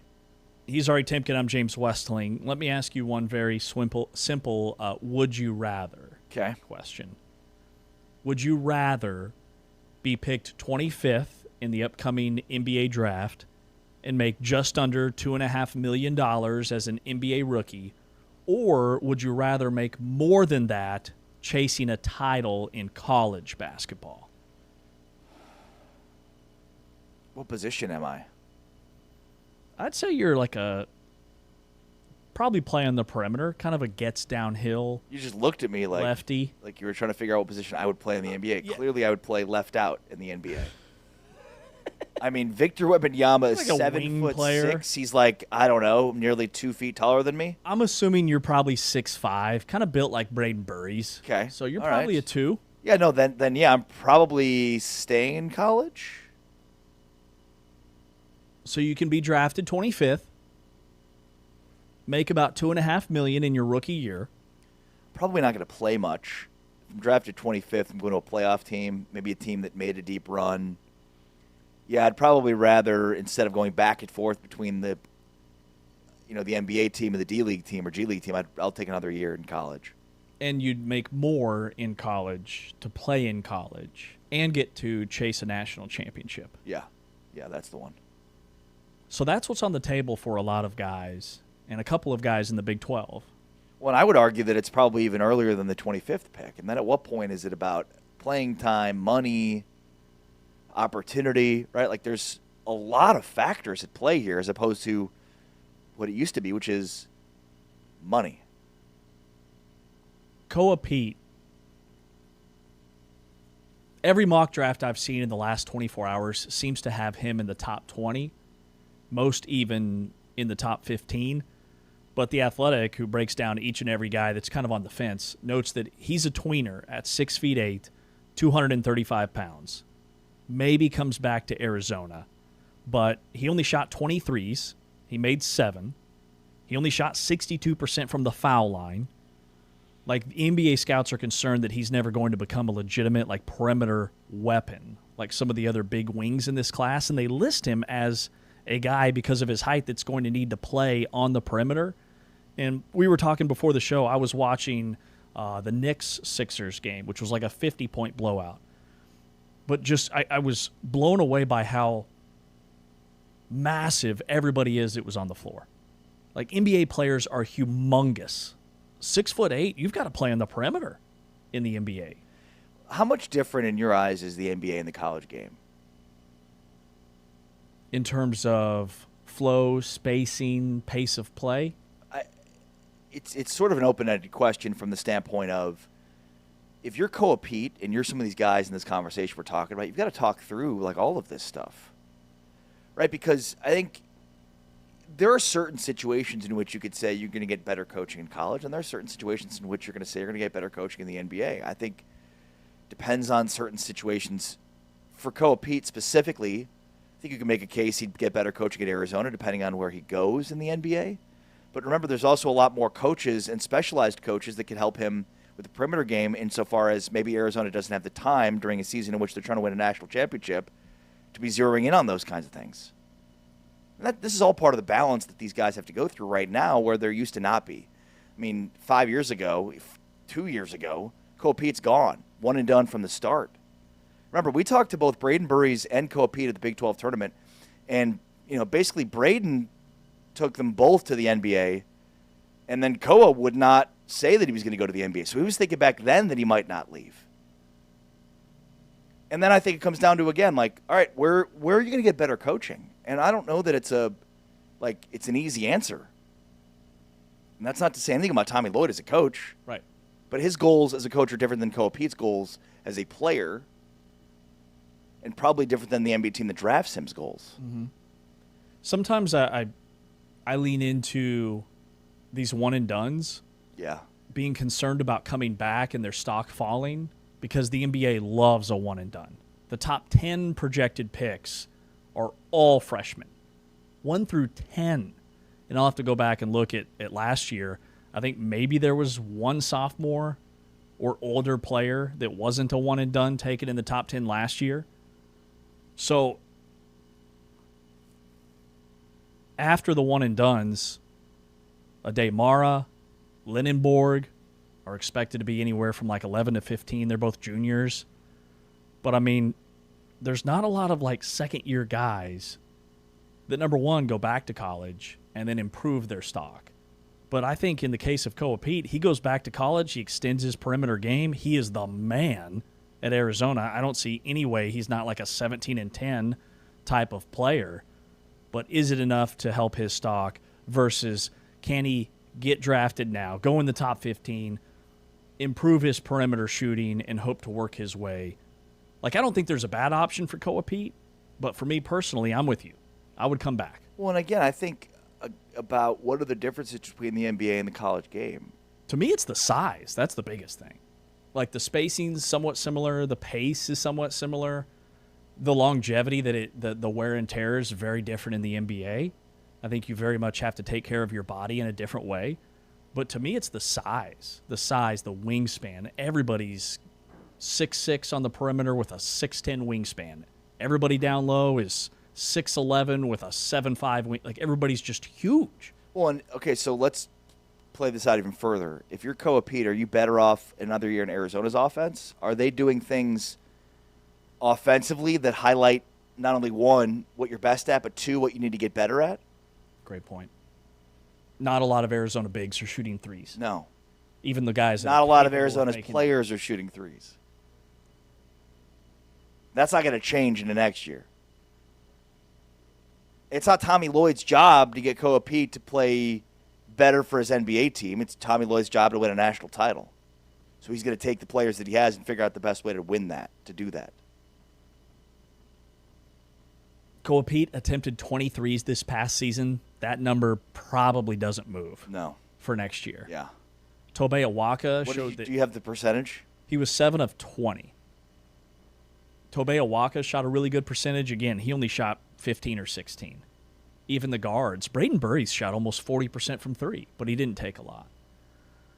Milan Momcilovic is a guy that's kind of on the fence. Christian Anderson is another guy that's kind of on the fence. Both of those guys have entered the portal. But for Iowa State, Momcilovic, is he a guy? Is he a first-round prospect? Yeah. I mean, it's crazy to me to think that he wouldn't be in a league that demands shooting for a guy that, you know, is a consistent at least low 40% three-point shooter with the ceiling to be 50% as he was this year, close to it. Was he 48? Yeah. That one to me is surprising.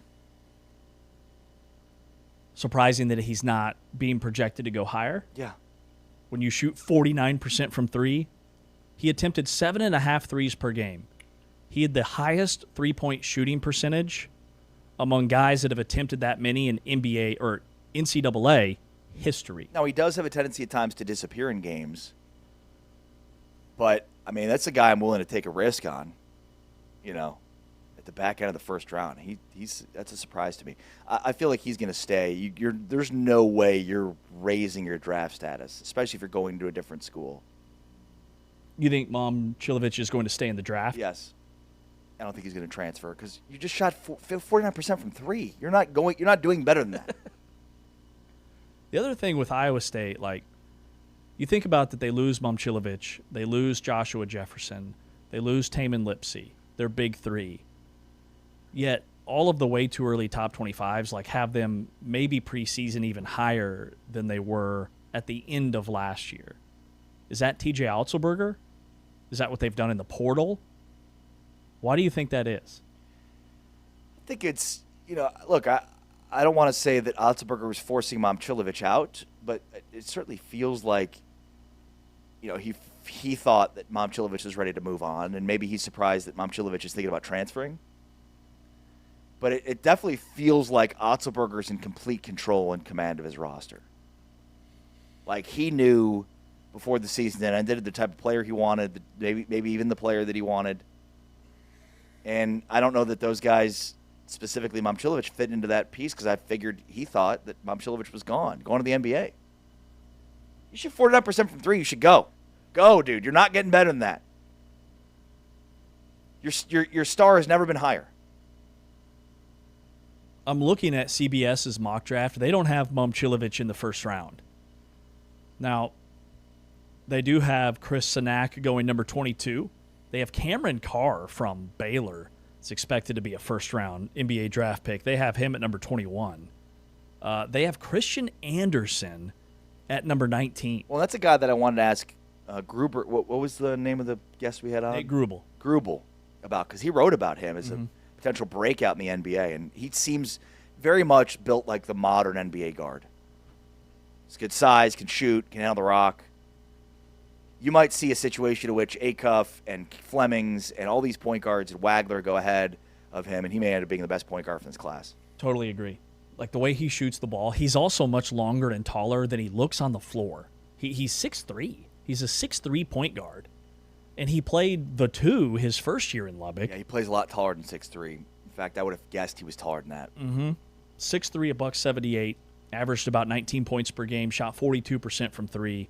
Let's see, they have Koa Pete going number 14 to the Hornets, and then Braden Burries going number 9 to the Mavs. Kingston Flemings going number 7 to the Kings. Flemings is, again, a guy that's, he's 6'4". And I think because Houston was so big around him that I didn't realize he had that much length and that much height. At 6'4", $190, he's expected to be a top 7 guy. All right, Big 12 today here on Big 12 Radio. Brought to you, the Full-Time Fan, by Modelo. Coming up next, Sean Walker, the BYU reporter who covers the Big 12 in Utah Valley for KSL Sports, will join us. He's got his Big 12 football post-spring rankings. We'll also ask him about A.J. DiBonsa and his NBA draft status. Where does he go? Whether it's the Wizards, would he make a push for the Jazz at number 2? We'll talk with Sean after the break. This is Big 12 Today on Big 12 Radio. And Sims will keep it. Nice decision there to get deeper into Utah territory.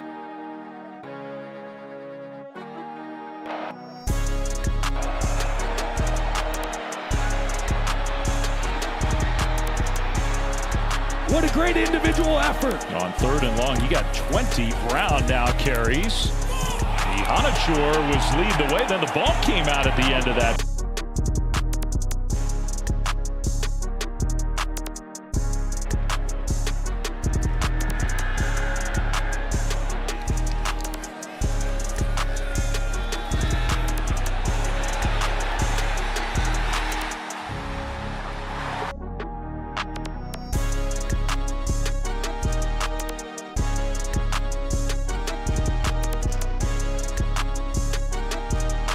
Seconds ticking away. Sims in the pocket.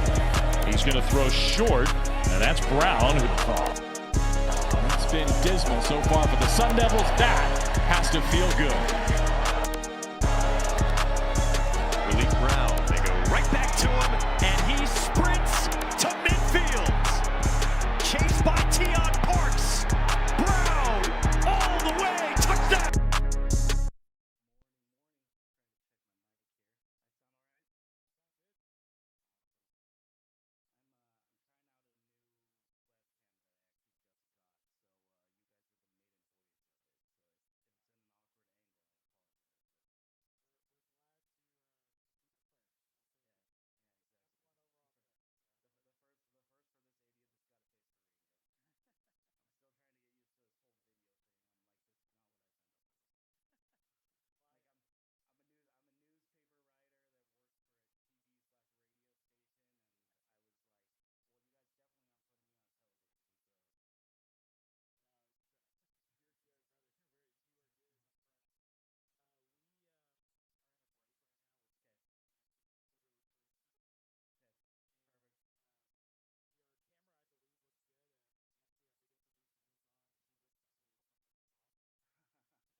Big 12 Today with Ari and James. Your home for interviews, analysis, and all things Big 12. This is Big 12 Radio on TuneIn.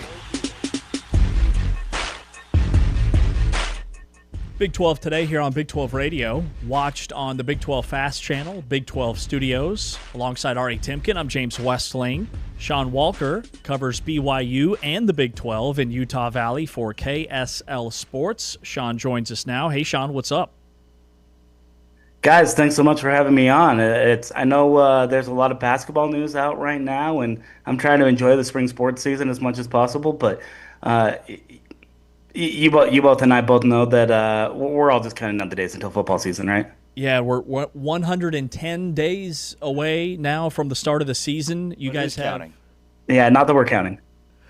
Love your Big 12 football post-spring rankings. We can start there. Probably the biggest surprise to me is that you guys have Utah still in the top 3 with Whittingham gone and all of the turnover. So take us through your rankings and why you guys like Utah so much. Yeah, I mean, I think a lot of it is just kind of consistency and returning talent. I mean, this is a Utah team that I know they've got the coaching turnover. Obviously, Kyle Whittingham moving on after what feels like a bajillion years in his time on the Hill. I think it was only like 27, but who's counting again, right? But this is still a team that's kind of led by its defense and offensive line play, and I don't think that's expected to change too much under Morgan Scalley up in Salt Lake City. Like, I think continuity has always been kind of Utah's sort of secret weapon in a lot of ways. Now they got to replace 4 or 5 starters on the offensive line. They rotated a decent amount last year, so that'll help some. But they bring back not 1 but 2 starting quarterbacks with starting experience. Devin Dampier and Bert Ficklin are both back. Wayshawn Parker's back in the backfield. I think there's a lot more consistency at Utah than a lot of people maybe are giving them credit for in Morgan Scalley's first year. And so that's where I think sort of a lot of us were kind of going, was that consistency should lead a first-time head coach like Morgan Scalley into about as much success as you can hope for, especially at a place like Utah. Now, obviously, if that offensive line kind of reintroduction goes south, then that number could change, right? And that's why preseason rankings are worth about as much as the ink that they're printed on, or digitally, I guess, in this case. But yeah, I mean, I think there's a lot more consistency at Utah than maybe a lot of people are giving them credit for, despite the fact that the head ball coach is now in Ann Arbor and doing a lot of things over there. All right, can we talk a little NBA draft with you? I mean, if you want to go to the NBA draft, sure, why not? I think some BYU guy is a little bit involved towards the top of the draft, allegedly, so I've heard. I guess I can't remember his name, though. Nobody seems to be talking about him too much. Yeah, him or the Utah Jazz, of course, the hometown NBA team. And so the fit is, obviously extremely uncanny because he went to high school there and now college. So does DeBonsa end up lasting until the second pick? Yeah, that's the $1 million question on the streets of Salt Lake City right now. I don't think there's any chance that he falls below that, certainly, as long as the Utah Jazz are right there, because you got to think that Ryan Smith, a BYU alum who also owns the Jazz, heavily involved in that BYU men's basketball program, would love nothing more than to grab a player like A.J. DeBonsa. And let's be real, like a lot of teams in the NBA would love a talent like A.J. DeBonsa. I don't think he's going to fall certainly very far. He's a potential number 1 pick, though. Washington could definitely use him. Pairing with a guy like Trae Young, that seems like a pretty good connection right there. So now I think sort of the question is, do the Jazz stand pat at number 2 and kind of hope that a player like DeBonsa that you can build around for years, both for the local reasons of being the BYU kid that you can kind of build around, as well as that unbelievable talent? And do they kind of hope that maybe something happens with Washington, maybe they go a different direction? Darren Peterson, I know Cam Boozer from Duke's been talked about a little bit in that spot, a couple of other guys. Or do they try to make a trade and move up a spot, see if Washington's willing to kind of work with them to get the number 1 pick, make sure they can go get a guy like AJ? And is that worth giving up whatever assets you got to give up to keep AJ, quote unquote, home? He's from Brockton, Massachusetts, but you mentioned it. He finished his high school career down the street at Utah Prep and Hurricane Utah, obviously that 1 year at BYU and that sort of thing. And so yeah, like I think with the way the NBA draft lottery fell out, though, there is no chance AJ DeBonsa falls past number 2 in the draft. Like I don't think it happens. No way. A lot of people think he's the number 1 pick, obviously. If for whatever reason he's not, he's going number 2 to Utah. Like I don't think there's any chance that anything else happens now at this point. Yeah, Sean, can you give us a sense for what it's like in that state or in that area in terms of how connected the Jazz fans are with Dibonsa and BYU? Like, are Jazz fans freaking out about having a chance to grab him, thinking they should make a trade to definitely land him at number 1? What's the pulse there in Salt Lake City? Yeah, it kind of depends on who you ask, really. There's a little bit of a polarization with AJ Dibonsa right now, and by polarization, I don't necessarily mean over him as a player or him as a talent, right? Like, everybody agrees he's this amazing talent, generational in a lot of ways. But Utah Jazz fans are an interesting bunch. It's a combination. I joke around here all the time that there's a reason why one of their main colors arguably is purple. And that's because when you take red and you take blue, you combine them together, you get a little bit of this purple hue. It's a very 50-50 split of Utah fans and BYU fans. Obviously, the BYU fans would love nothing more than to be able to watch AJ Dibonsa on a rookie deal at the Delta Center in Salt Lake City. There is a group of Utah fans that are kind of like, okay, is this becoming a little bit of like a chase BYU guys too much? We mentioned the Ryan Smith connection and all that BYU alum. So there is a little bit of kind of that polarization of like, do we want this to happen, or do you maybe go almost purposefully try to go another direction? But again, a load of great talent. Like, this is an awesome draft class. I think if you're picking anywhere in the top 5, 6, maybe even 8 picks, you have a chance of really grabbing a program-defining or franchise-defining player in this 2026 draft class. So I don't think it's all local basketball fans that are like all in on wanting or needing or feeling this overwhelming desire to bring AJ Dibonsa to the Utah Jazz. There is a little bit of kind of question marks of sort of sustainability and maybe pressure. What do you do with a guy who has been coming up through this Utah system, and Utah meaning the state of Utah system, for the last couple of years? Does that put a little bit of extra pressure on him to succeed right away? And how does he sort of handle that pressure? I don't think there's any problem with a player like AJ. He's handled pressure every step of the way, but I definitely understand sort of where sort of that 50-50 split comes in, if you know what I mean. Yeah, and I mean, put this in context for BYU basketball. To have, at worst, the number 2 pick in this draft, Yegor Devin was, 11 in last year's draft, had a huge rookie year. They've got another guy coming in next year who could be in the conversation for top 5, and who knows how much he can ascend. Just put this in context for, I think, BYU basketball in general. Yeah, it's uncharted territory. It really is. It would be only the second or third time I think in BYU basketball history that they've had the number 2 pick. First since Sean Bradley went number 2. Back in the day, they've never had a number 1 overall NBA draft pick. So if he winds up going number 1, whether it's the Wizards or the Jazz or anybody who makes a trade with Washington there, it would literally be unprecedented. Something that has never happened in BYU basketball, and something that Kevin Young, when he came in a couple of years, essentially made a promise of he's going to bring in talent, he's going to develop talent, and he's going to get that talent to the NBA, and they're going to be higher draft picks than I think a lot of people in and around the program at the time really kind of thought what was possible. Kevin Young, when it comes to producing NBA guys, and I realize this is a little weird to sound going into only the 3rd year of his tenure, but he's already starting to make do on, at the very least, that end of his promise. He came from the NBA, longtime Phoenix Suns assistant and associate head coach. He knows how to develop players from his time in the G League as well. He knows what it takes to get to that level.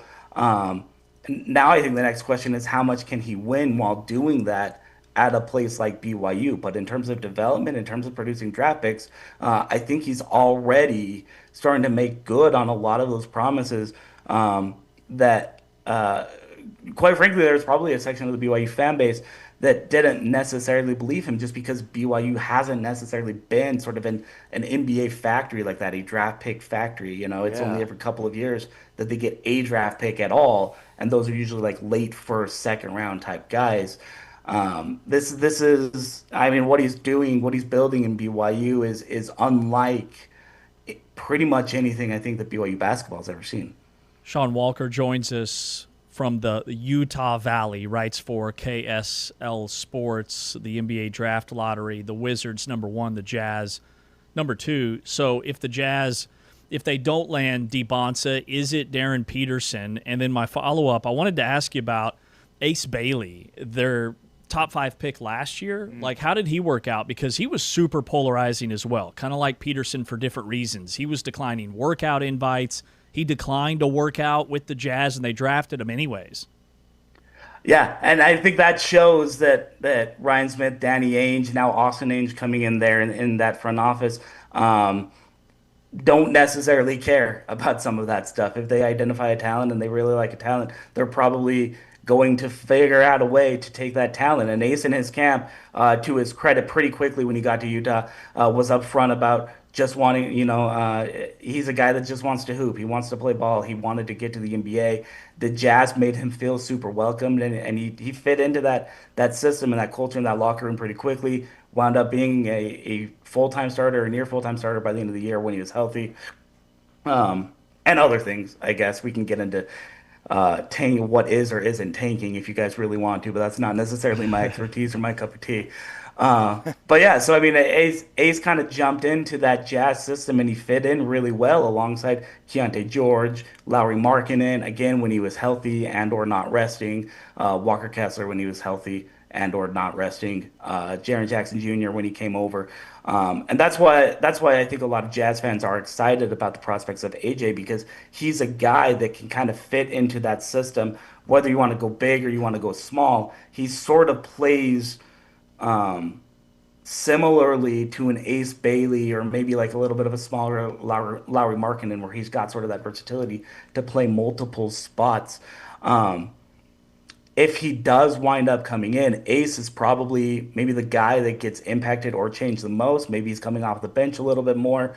Again, the NBA season's a long one, so I don't want to like necessarily pencil anybody in as a full-time starter. I think you do need some lineup versatility and some rotation and that kind of thing. But Ace Bailey as a potential kind of changing his role could be a potential like 6-man of the year type player where he's just this instant offense and can really get things going for the Jazz. So he's probably the guy that maybe stands not necessarily to lose or gain anything the most, but for his role with this Jazz team to change the most with a guy like AJ. Yeah, it makes sense. And then, Sean, the last thing, want to pivot back to the KSL Sports Big 12 football post-spring power rankings. You guys still have Texas Tech #1 and BYU #2. So explain the breakdown there. Yeah, I mean, I think there's just I think Joey McGuire and that group with Cody Campbell and those who are running that Texas Tech football program, both officially and unofficially, if you will, have just kind of proven themselves over the last year that they're going to do whatever it takes to win. I know all the questions around Brendan Sorsby, and first and foremost, just on a personal level, you hope that a guy like that can kind of get some help with the addiction recovery that he's going through, the gambling addiction and everything. I think that's first and foremost. So I know there are a lot of questions around Brendan Sorsby. With him at quarterback, I don't think there's a question. Texas Tech is the best team in the Big 12 and one of the better teams in the country right now. I understand the questions that come from that. But this is also a Texas Tech team that was led by its defense last year. I think the defense should be pretty good this year. And by the way, they do still have this guy named Will Hammond, right? You remember what he did during his, I guess, limited starts and limited availability last year. When Will Hammond's back with Texas Tech, I think they're going to be a very good team as well, with a very good quarterback in there. Obviously, the question is how quickly can he come back and recover from that ACL injury that he had a year ago. But once he's back, I think this Texas Tech team is kind of able to fire on all cylinders and everything. It's just that question. And then with BYU, I think BYU is probably sort of their next kind of their next biggest challenger, just because of similar to Utah, that continuity pace. It's continuity, but on steroids. Bear Bogmeyer back for his sophomore season is a big deal. Barring a sophomore slump, he should be better than last year, which is kind of scary to think. If you really think about it, LJ Martin's back. He's the reigning Big 12 Offensive Player of the Year. They lost some guys, but Jack Kelly goes off to the NFL draft, and they replace him with an All ACC linebacker in Kedu Luave. Falata Satuwala and Evan Johnson are back to lead that secondary. Carson Ryan gets selected by the Browns in the latter stages of the NFL draft, and they just go out and randomly get a tight end out of USC, and then another local kid, Roger Saliaponga, out of Orem, so from the transfer portal. So I think BYU did a really nice job of kind of seeing the few holes that they had this year and targeting some high school recruits and transfer portal recruits in particular to fill in a lot of those slots. They've got a little bit more of a hole at wide receiver with some late departures. Obviously, Chase Roberts is gone. He's in minicamp right now with the Las Vegas Raiders, and then the Parker Kingston issue as well, leaving the team several weeks ago. But they got a guy from Oregon and Kyler Casper, who a lot of people expect to step in. And Fesi Sitake, if there's anybody who deserves the benefit of the doubt, it's probably Fesi Sitake, the wide receivers coach, who's done a nice job of kind of churning out talent at that wide receiver position that even those close to the program don't necessarily notice until they're about ready to break out. So I think this BYU team has everything in the makings to be just as good as they were last year, even under a first-year defensive coordinator in Kelly Papinga, and probably right up there with Texas Tech as well. Yeah, they don't play each other in the regular season, so that helps. Sean Walker, Certainly. BYU reporter covering the Big 12 for KSL Sports. Thanks, Sean. Appreciate your time. Have a great day. No, thank you, guys. 100 and whatever more days. Who's counting again, though, right? 110. 110 days. We'll see you, Sean. Thank you. Thanks, guys. Sean Walker, KSL Sports, joining us here on Big 12 today. Coming up next, we've got to tell you about a series we're super excited to dive into. The Road to Arlington starts now. Just some initial thoughts on potential players, games, dark horse contenders in the Big 12 for the upcoming football season that is 110 days away. And then Kat Osterman, ESPN analyst and the general manager of the Texas Vaults, the softball legend, will break down Arizona State's shocking upset win over Texas Tech at the Big 12 softball tournament. That's still to come here on Big 12 today on Big 12 Radio, exclusively on TuneIn, watched on Big 12 Studios. Malachi Lawrence ends that drive for K-State. He is swallowed up behind the line of scrimmage. Malachi Lawrence, a loss of 2, and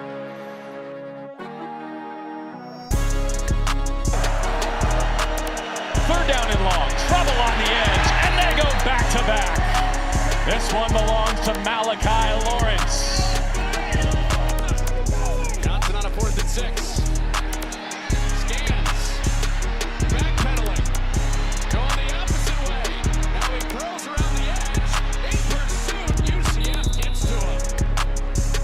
Malachi Lawrence, one of their 2 vaunted pass rushers on the edge, ends that drive for K-State. He's got our antennas up. And the antenna goes down. Malachi Lawrence again. This time, his first sack of the season.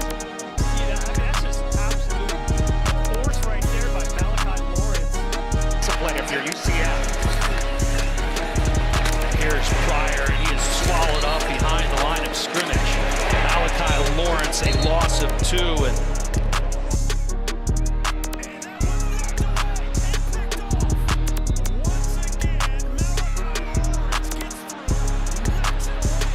one more play before the quarter break. Fox leaves the pocket to the numbers and track down. Malachi Lawrence finishes 3 here in Orlando with his UCF 9th.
Big 12 today here on Big 12 Radio, brought to you, the full-time fan, by Modelo, where off-season optimism is mandatory. We are 110 days away from the start of the college football season. Now, would that be week 0? Yes. We've got one more year of week 0. Yes. Before we just have everybody's in on week 0, or we'll actually have a real week 1. Yes. Both things cannot be true, but both things TBD. Yes. I like it. Yes. He's a yes man. No. So next week, we're going to start. Week 0 is week 1, but week 1 is not week 0. Week 1 is week 2. It's all very confusing, and I don't like it. Well, the number 0 is not actually a number. It notates the absence of a number. So can you really have a week 0? No, you can't. However, we will have one this year for the final time, and then week 1 will be week 0. But then next year, hopefully all that is over. Everybody starts on the same weekend, and we can just do our thing. Yeah, I think it starts with we have to stop saying that we're moving week 0 up, because that doesn't make any sense. It's just moving week 1 up. Mm-hmm. And then replacing the aforementioned week 0. I like that way better. Way better. I also like the Road to Arlington series that we're going to start next week. We'll be going team by team. The road to Arlington for each and every Big 12 football team. We will identify some of the biggest question marks for each school, some of the biggest gamble for each school, trap games, most important games, the biggest gamble. What do we mean by biggest gamble? I love the biggest gamble. Yeah, I mean, a new coordinator, a transfer quarterback, youth movement, scheme shift. You know, every team has taken a gamble in this offseason, so we're going to identify what the biggest gamble is for each team. And, I mean, just kind of a preview, like Oklahoma State, obviously they took a pretty significant gamble. It seems like a smart gamble, but a gamble nonetheless. They've really gone all in on North Texas. Baylor took a huge gamble in extending Dave Aranda for another year and not letting him go. And now you've got a huge make or break year for him with DJ Lagway. That's a huge gamble.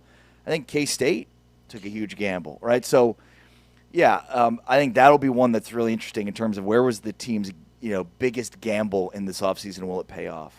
And as a trip to as a trip on the road to Arlington. Thank you, I think. And I think you nailed it with those 3 schools. I mean, Oklahoma State's going to be the North Texas Cowboys.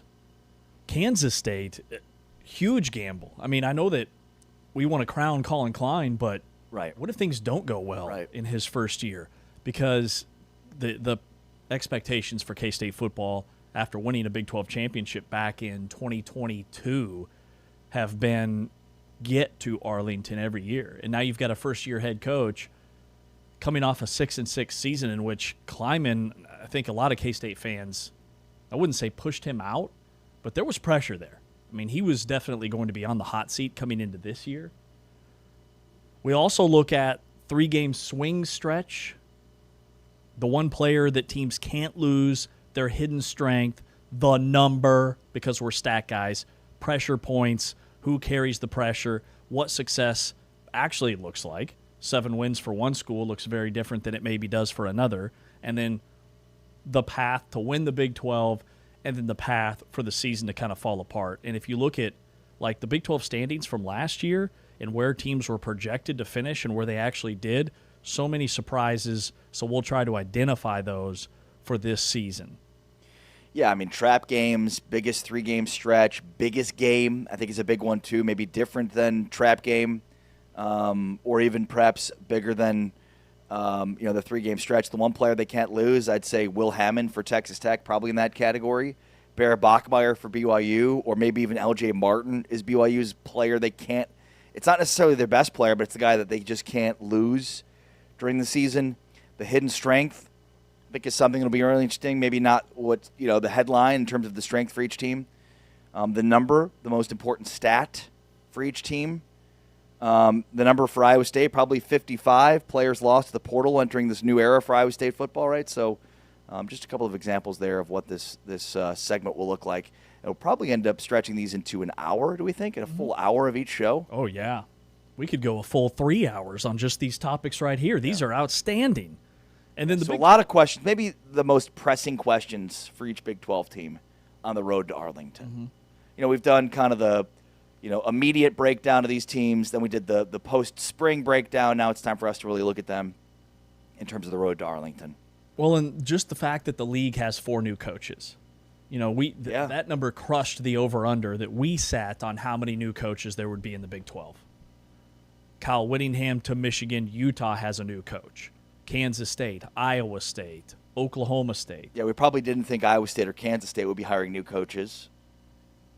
Utah was maybe a surprise, and maybe more of the surprise was that Utah's former coach, is still coaching elsewhere.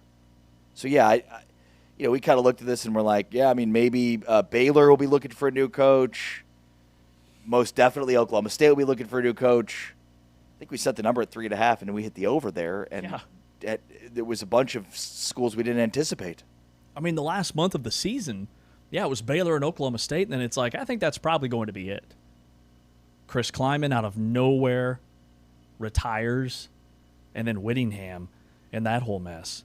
I would say coming into last year, like the surprises were probably BYU, because remember, they were fresh off losing Jake Retzloff. We didn't know how good Bear Bachmeier would be as a true freshman.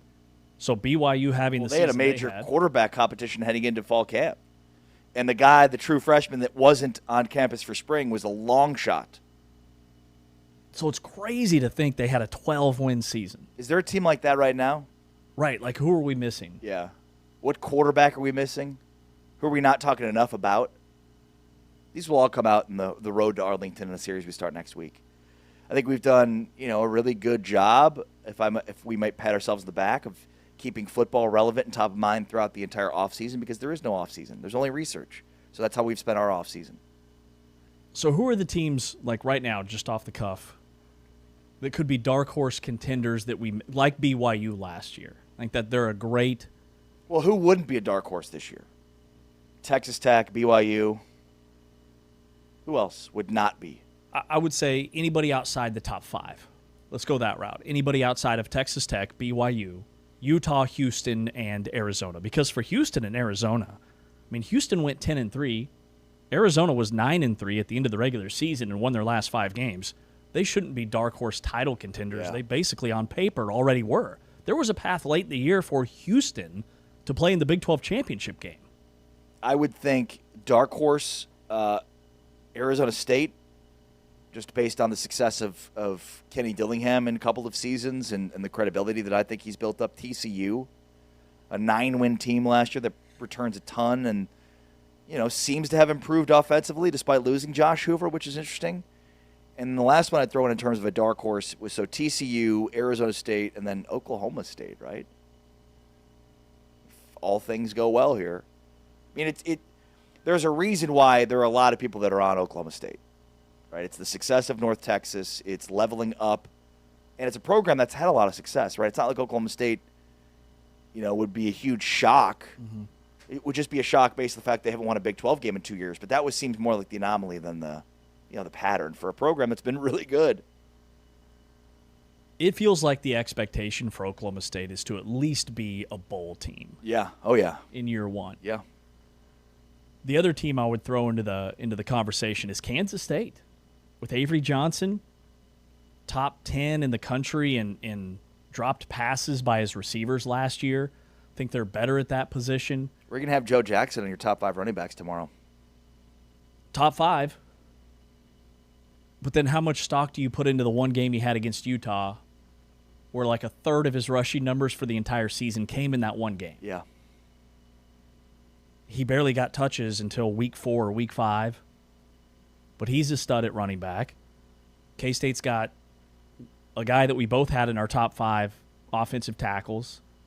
Like, I've been surprised as we've put together our top 5 players at each position and top 5 transfers. I've been surprised by how many times K-State has showed up. Yeah. Compared to last year and just where they finished being a 6-6 football team. You have Dylan Edwards in your top 5? Maybe. Pretty sure he had him in the top 5 newcomers, and I don't think I did. Definitely had him in the top 5 newcomers. Yeah. For him, it's not a talent thing. It's how much is he on the field thing. Yeah, totally. What other running backs are coming back? L.J. Martin. Mekhi Hughes at Houston sticks out. Cameron Dickey at Texas Tech. Wayshawn Parker at Utah. Oh, man. This is going to be a really tough list. And that's not to even mention the newcomers, Mekhi Hughes at Houston, the kid from North Texas who transferred to Oklahoma State. Caleb Hawkins. Zylan Perry from Cincinnati who transferred from Louisiana, and Cam Cook from West Virginia. Man, maybe we should do top 10. It's going to be really hard to get 5. The other kid, Brown at Arizona State, he's back. Averaged like 6 yards per carry as the backup last year. He's going to be their primary workhorse. That is tough. The other thing, when it comes to like most important games, how many of those might be non-conference games too? Like for BYU, the most important game on their schedule is Notre Dame. There's not anybody in league. They don't play Texas Tech. I think the majority of them will be. Non-conference? Yeah. For Kansas, is it Missouri? Yeah. That or Arizona State. Which is a conference game that's being played in London. So it kind of feels like a non-conference game. It's a home game. That's why it's, to me, maybe the most important game of the season for Kansas. They've got 2 home games. One of them, though, is in London, and the other one's against Missouri at home in what will be a limited capacity stadium for Kansas. What's the capacity going to be this year? I don't have the exact number in front of me, but I mean at least 50% of normal capacity, I would think. Okay, so 40-ish. Yeah. Still isn't bad. No, not bad, but yeah, not exactly the big house. Right. All right, coming up next year on Big 12 Today on Big 12 Radio, we sit down with Kat Osterman, ESPN softball analyst. She's also the general manager of the Texas Volts. This league is taking off, the AUSL. Arizona State wins the Big 12 softball tournament. The seedings are set for the NCAA field. Kat will join us, the softball legend, after this time out on Big 12 Today on Big 12 Radio, exclusively on TuneIn. This is a defense that came in top 5 in the country in sacks. Bray gets another touch, breaks another tackle, cuts it back, and finally is going to... For this Utah offense, I think he has done a tremendous job coming over from New Mexico. Yeah, coming in from the Lobos. There goes Parker. Wayshawn. Show me the way to the end zone.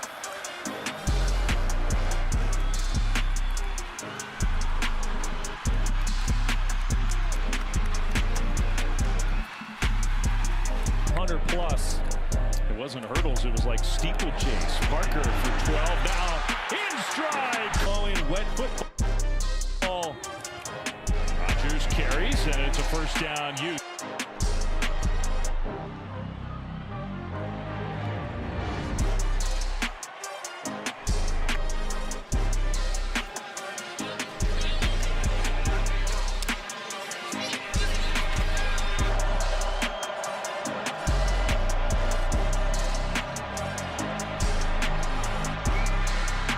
Opportunity to get points before the half. Dampier was trying to set that up and was very patient, and look at Dampier with the power burst. He ran through a couple different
Big 12 today here on Big 12 Radio. Heard exclusively on TuneIn. You're watching us on Big 12 Studios. And Kat Osterman, ESPN TV analyst, also still holds the NCAA Division I record for strikeout ratio. Nobody's even come close to touching it. A bunch of records from her days at Texas.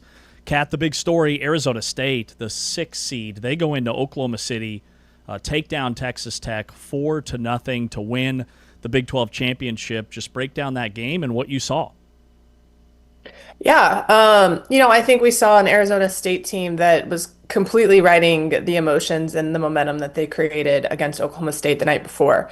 I think a lot of people forget they were there till 10:30 p.m. at night the night before, and then had to turn around and play that early game against Tech. So the question was, how are they going to show up? Is it going to be tired and lethargic because the short time frame, or is it going to be riding the momentum? And obviously, they rode the momentum. I think the big thing wasn't that they were in the game. Good Kinsey Brown can keep them in the game against almost everybody, and she was absolutely fantastic. I think the shocking piece to me was just how Arizona State scored. It was all power. It was all home runs. And typically they're very much a consecutive at-bat, gritty kind of team. And then obviously the big shock, and even a good Kinsey Brown, holding Tech to just 2 hits. The shutout is impressive, but the 2 hits itself is almost even more impressive. So, I think Arizona State came in on a mission. You could feel that from game 1. But yeah, it was an exciting game. And I think once Tech got behind, it was kind of like, not that they didn't believe they couldn't make it up, but it was a big mountain against somebody like Kinsey Brown. Yeah. Did this win say more about Arizona State or Texas Tech? I think it said more about Arizona State. I think on the Tech side, it shows what we saw kind of towards the end of regular season. There are some vulnerabilities. There are times where they can't turn it on when they're behind. We saw them lose to Utah. We saw them get shut out by Texas State. But I think it more showed what a complete Arizona State team looks like. I think there were times early in season where they fought some injuries. Megan Bartlett was honest with us that for a while they were trying to figure out who could play third base. Ended up coming down to the 2 catchers, and they decided Shep at third, Swan behind home plate. But they were navigating some pieces that weren't complete, and so I think they finally have solidified the infield. That allows them to solidify, the lineup. And I think we just saw an absolute complete Arizona State team, which I'm not sure we had seen yet this season. Yeah, they've won 6 in a row now as they roll through the Big 12 tournament. So what was it, mostly injuries then, in terms of kind of the up and down that we saw during the season? I think so. Kinsey Brown was out during the Utah series. And they got swept by Utah. I think she came back a little bit in there, but she hadn't been fully healthy. She hadn't thrown for like a week and a half, 2 weeks. And believe it or not, people are always like, I don't get it, but you take 2 weeks off, your timing's off, things don't move the way you're used to. So it's a different ball game in that instance. So I think they just were. They were navigating some injuries. I can't remember who their normal third baseman was, but when she went down for injury, that was a hole that they were just trying to constantly figure out how to fill. And so, once you're doing that and you're rotating pieces, it is hard to get continuity and to get just consistency, because that person who fills in can also adjust where you are in the lineup and all the things. So, but they've had a pretty set lineup for the last couple weeks. Tanya Wendell came back, which is a huge piece for them, and she was huge there at the end.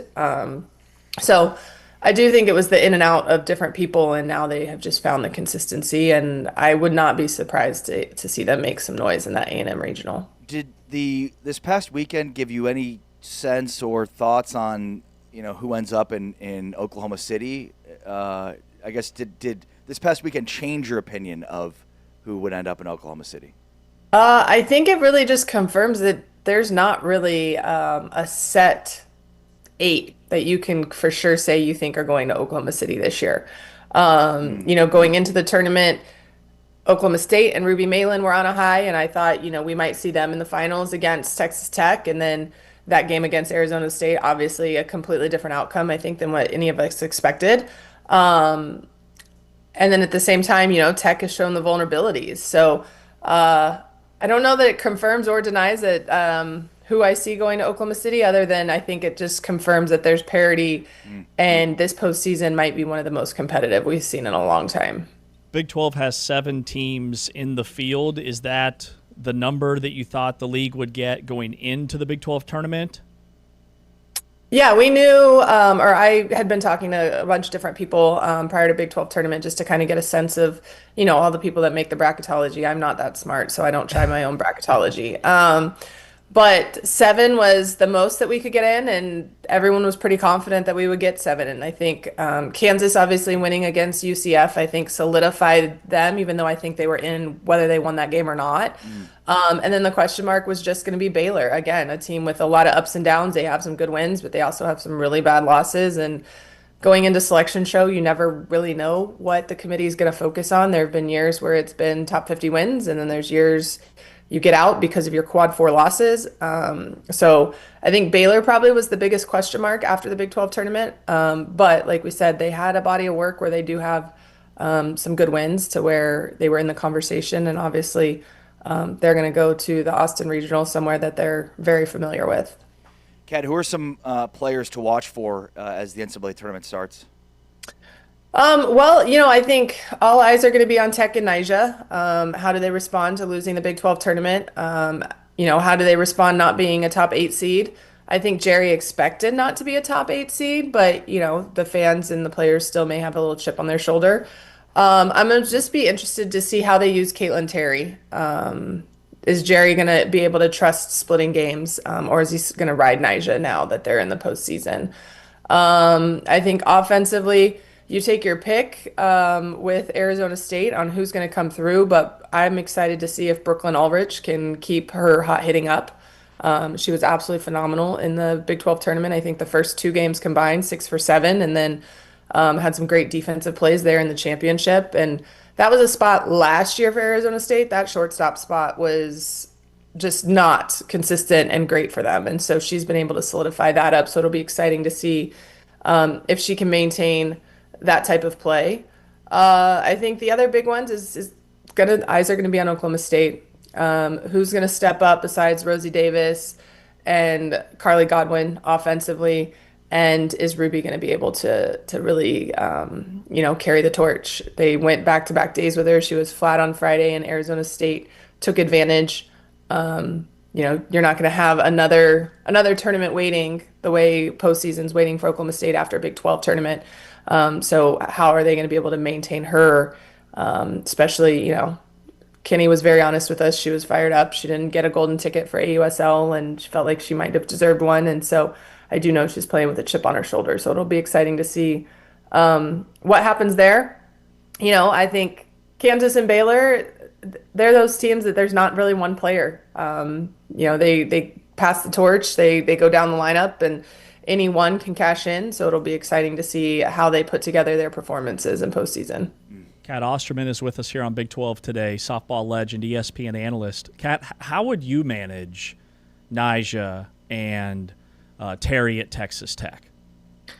I think you looking at you're the 1 seed in your regional. That first game, I think if you feel like you have to go with Nyjah, you start her, and as soon as you guys get a lead, you take her out, put Terry in, let her close the game. Look at what the matchup is for day 2. Probably go Nyjah again, and I wouldn't be surprised. I mean, personally, I would take that approach. Is like start your horse, put Terry in, or Sam Lincoln if you feel like she can match up well. And then same thing. I would start Nyjah every day and use the other ones to basically close games as the lead gets bigger. If a team does have a lot of lefties, though, I think you can go Caitlin Terry, although Nyjah's pretty successful against left-handed hitters too. But Terry has some good stuff that tails away from lefties. So unless I'm facing a pretty dominant lefty lineup, I think you start Nyjah and then you just bring in Terry to kind of slam the door. And if Nyjah has to go a full game, Caitlin Terry can carry her own. I think what we saw in that championship game was not indicative of how she's been all year. So if she has to go full game, then you start Terry the next one. And if you have to bring Nyjah in, you do. But I think this time of year, it's about limiting, I don't say pitches in game, but how many times does she have to warm up? Because I think people, while we talk about what they throw in game and what their pitch count is, you never talk about the 50, 80, whatever pitches they throw prior to game. And then if you go to put them back in, the pitches on their arm in the bullpen to get back ready. So it's a matter of just managing kind of your lead and who can do what. I'm going to ask a legend a really stupid question here, but I was watching the tournament with my two boys, 10 and 7, and they had a bunch of questions for me that I had no adequate way to answer when we were watching softball. And beyond just, well, it's a different sport, was basically my answer for everything. So I'm going to ask you this question anyways. Why in softball do you pitch underhand? Someone a long time ago made that rule. Right. It was like that I basically had kind of a similar answer, and I'm like, I don't know, because that's how they've always pitched. What do you mean? Like, it is how I think. So I think softball started with like the big mush ball in Illinois, and obviously with how big that ball was, I don't think you could really have thrown it overhand successfully.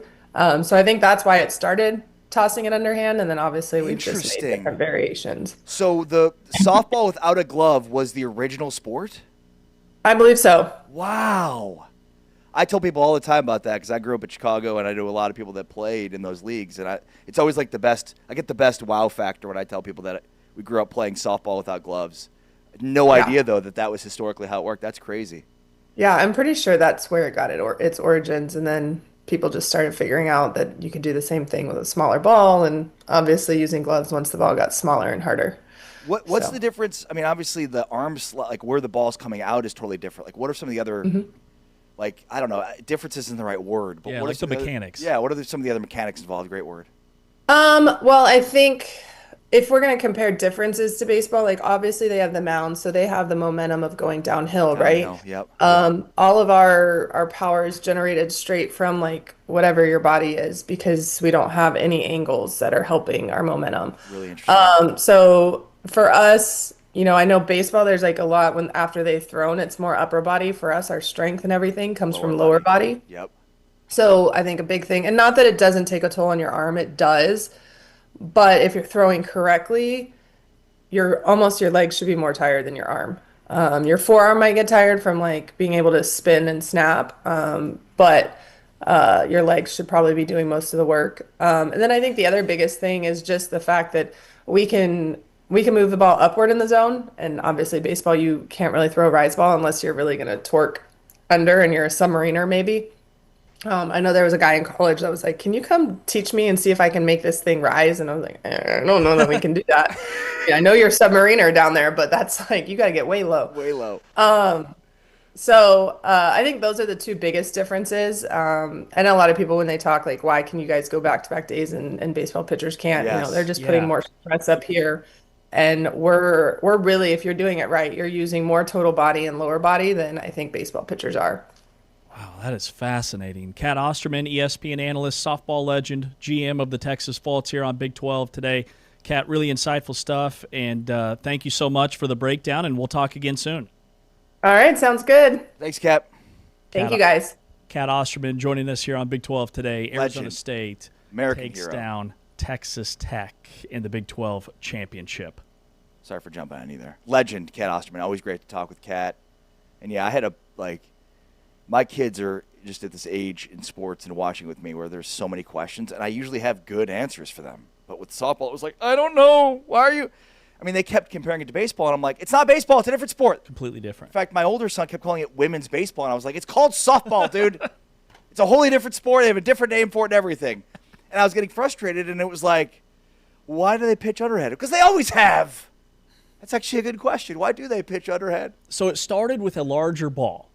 Right, so no gloves. In Chicago, they play what's called, she described it, mush ball. And so you start with a hard, it's a 16-inch softball, and it starts hard, but over time it gets hit so much, it becomes softer.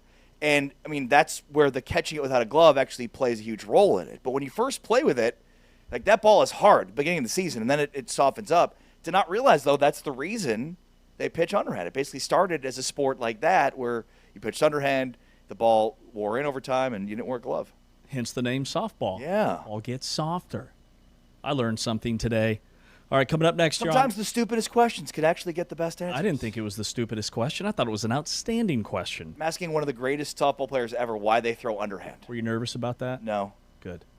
We'll wrap up the show coming up next. He's Ari, I'm James. This is Big 12 Today on Big 12 Radio.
Wrapping up a Modelo Monday edition of Big 12 Today on Big 12 Radio. We will make Kat Osterman, the softball legend, our interview of the day during our Big 12 Today Power Hour. It starts at 2 o'clock Eastern each and every weekday, 1 o'clock Central. Our spring football post-spring recap, season preview. Today we highlight Texas Tech during our Big 12 Power Hour. We ranked the top 5 receivers. Tomorrow we rank our top 5 Big 12 running backs, which will be very difficult to put together because there's a lot of dudes returning and incoming transfers. If you guys need any help with like an AI assistant, I don't know if you know this, I code now. Really? Yeah. We pod on this show, and now we code. Okay. Dove into a big coding project over the weekend. Really? Yeah. So if you want to introduce me tomorrow with my hacker name, feel free. James and the Giant Dell. It's kind of a dead giveaway, though, no?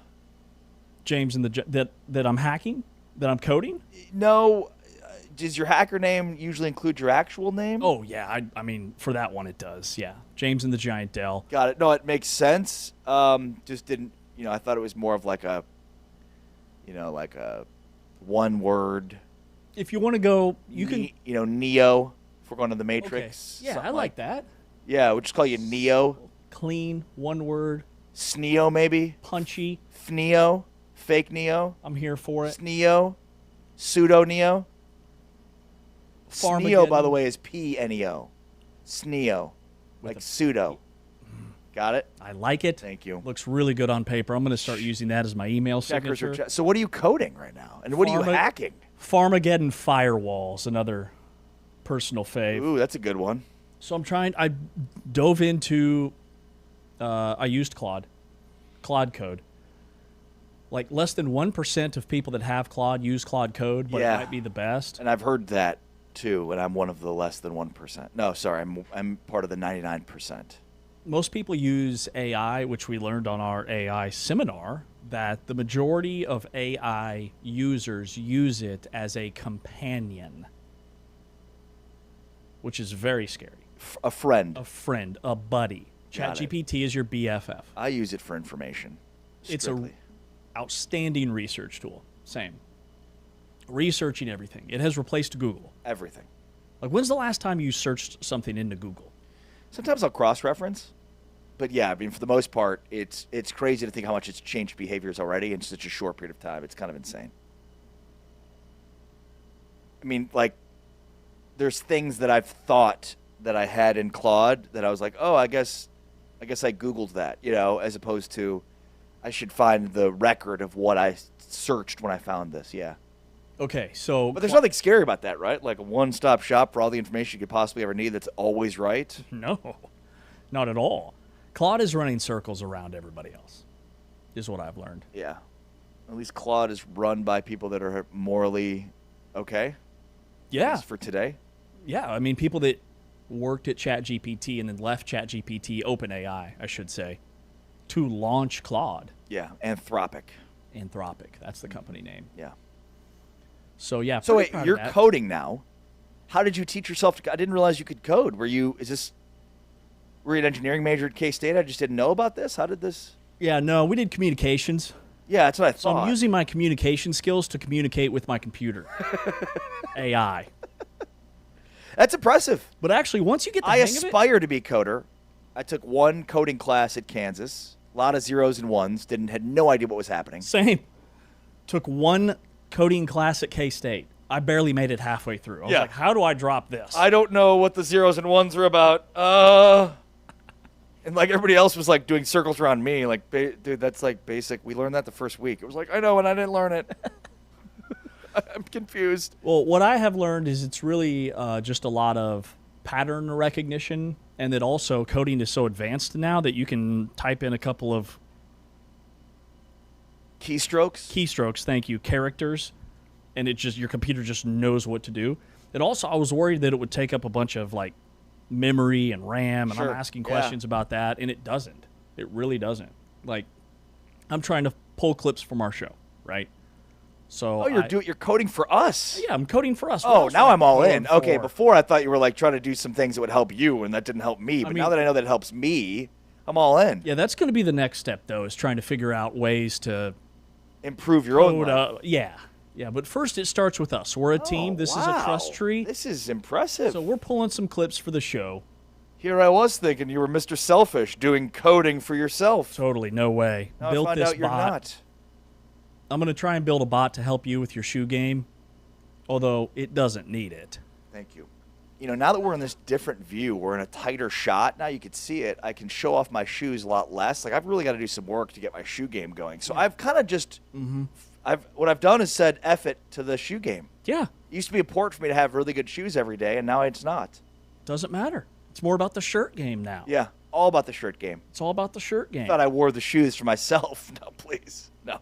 It was to show off when I crossed my legs every show. Do it for the fans. Yeah. Now I cross my legs and boom. Oh, yeah, nothing. Nothing. That's a great point. It's a disaster. We might need to switch back based on that alone. Yeah, you're right. Gosh, just got a little wave of it popping through there. Huge disappointment. I forgot to bring that up in our last meeting. What did you do for Mother's Day yesterday? You asked me, but I didn't get to throw it back. No, I basically allowed a situation in which I took the kids away. I took the kids out of the equation. So basically my wife got to do whatever she wanted all day. She got showered with gifts. I made breakfast. Dude, I cleaned.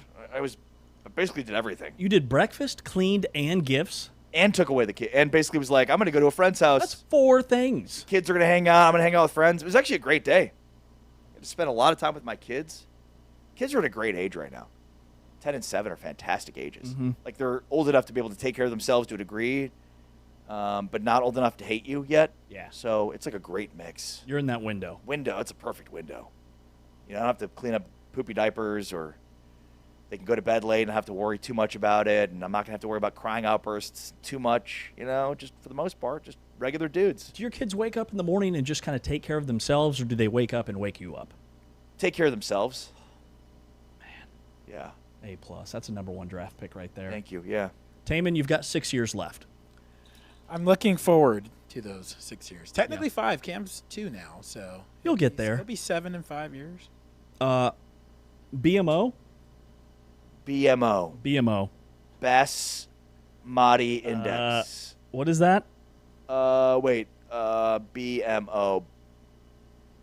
Body Module Operator? Okay, I think it's a stats company. Got it. Anyways, this company, they estimate that the average cost of bank. I bet the B stands for bank. God, he's so smart. He's on fire today. All right, BMO reports that the average cost of date night for millennials. You and I are millennials. Taman, are you a millennial? I am. The average cost of date night for our demo millennials is $252. $252. I'd believe it. That's insane. Yeah, I mean, have you ever gone to a restaurant to sit down and order drinks? You're already in the 200s just by sitting down and having drinks. Are you going to eat too? That's the average cost. Yeah, you sit down. You sit down and order drinks at a meal, and you're in the 200s immediately. Immediately. So my wife and I did a date night on Saturday. Okay. And we went to Saltgrass. Was this your Mother's Day gift? Yes, because Sunday we were busy Sunday, so Saturday we did it. I got you. So we paid $111 at Saltgrass, and then we went to go see the Michael movie, and when that was $26, and then we got drinks. That's another $30, and then we sent a $25 gift card to our babysitter who was watching Cam. So that's close to $200. Oh yeah, it's an underrated cost, babysitter and cost. That's on the cheap end. Yeah. But if you're talking strictly about just dating without any of the additionals, yeah, I mean, I'd imagine it's extremely expensive.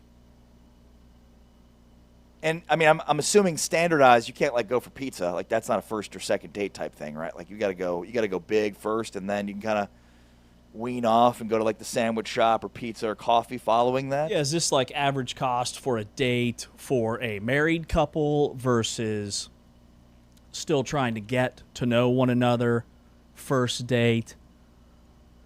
What's the average date nights per month that you guys have? Mine has changed recently in the last 2 years. Something happened called a child. So I have kids too.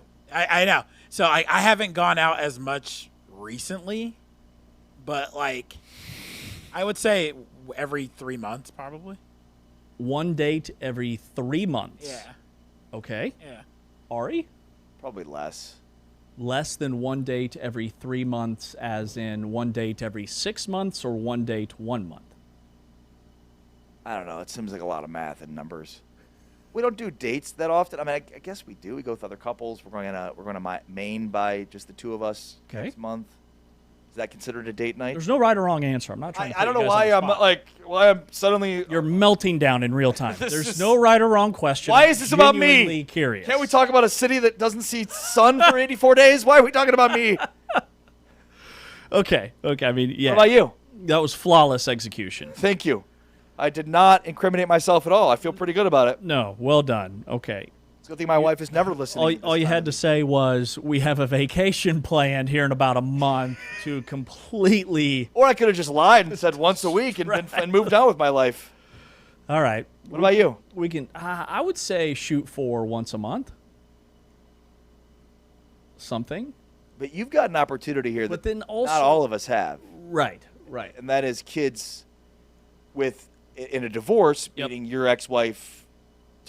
wife, her ex-husband has the kids from time to time. So you could do free, no babysitting dates whenever you want. Every once in a while we get a free weekend. Yeah.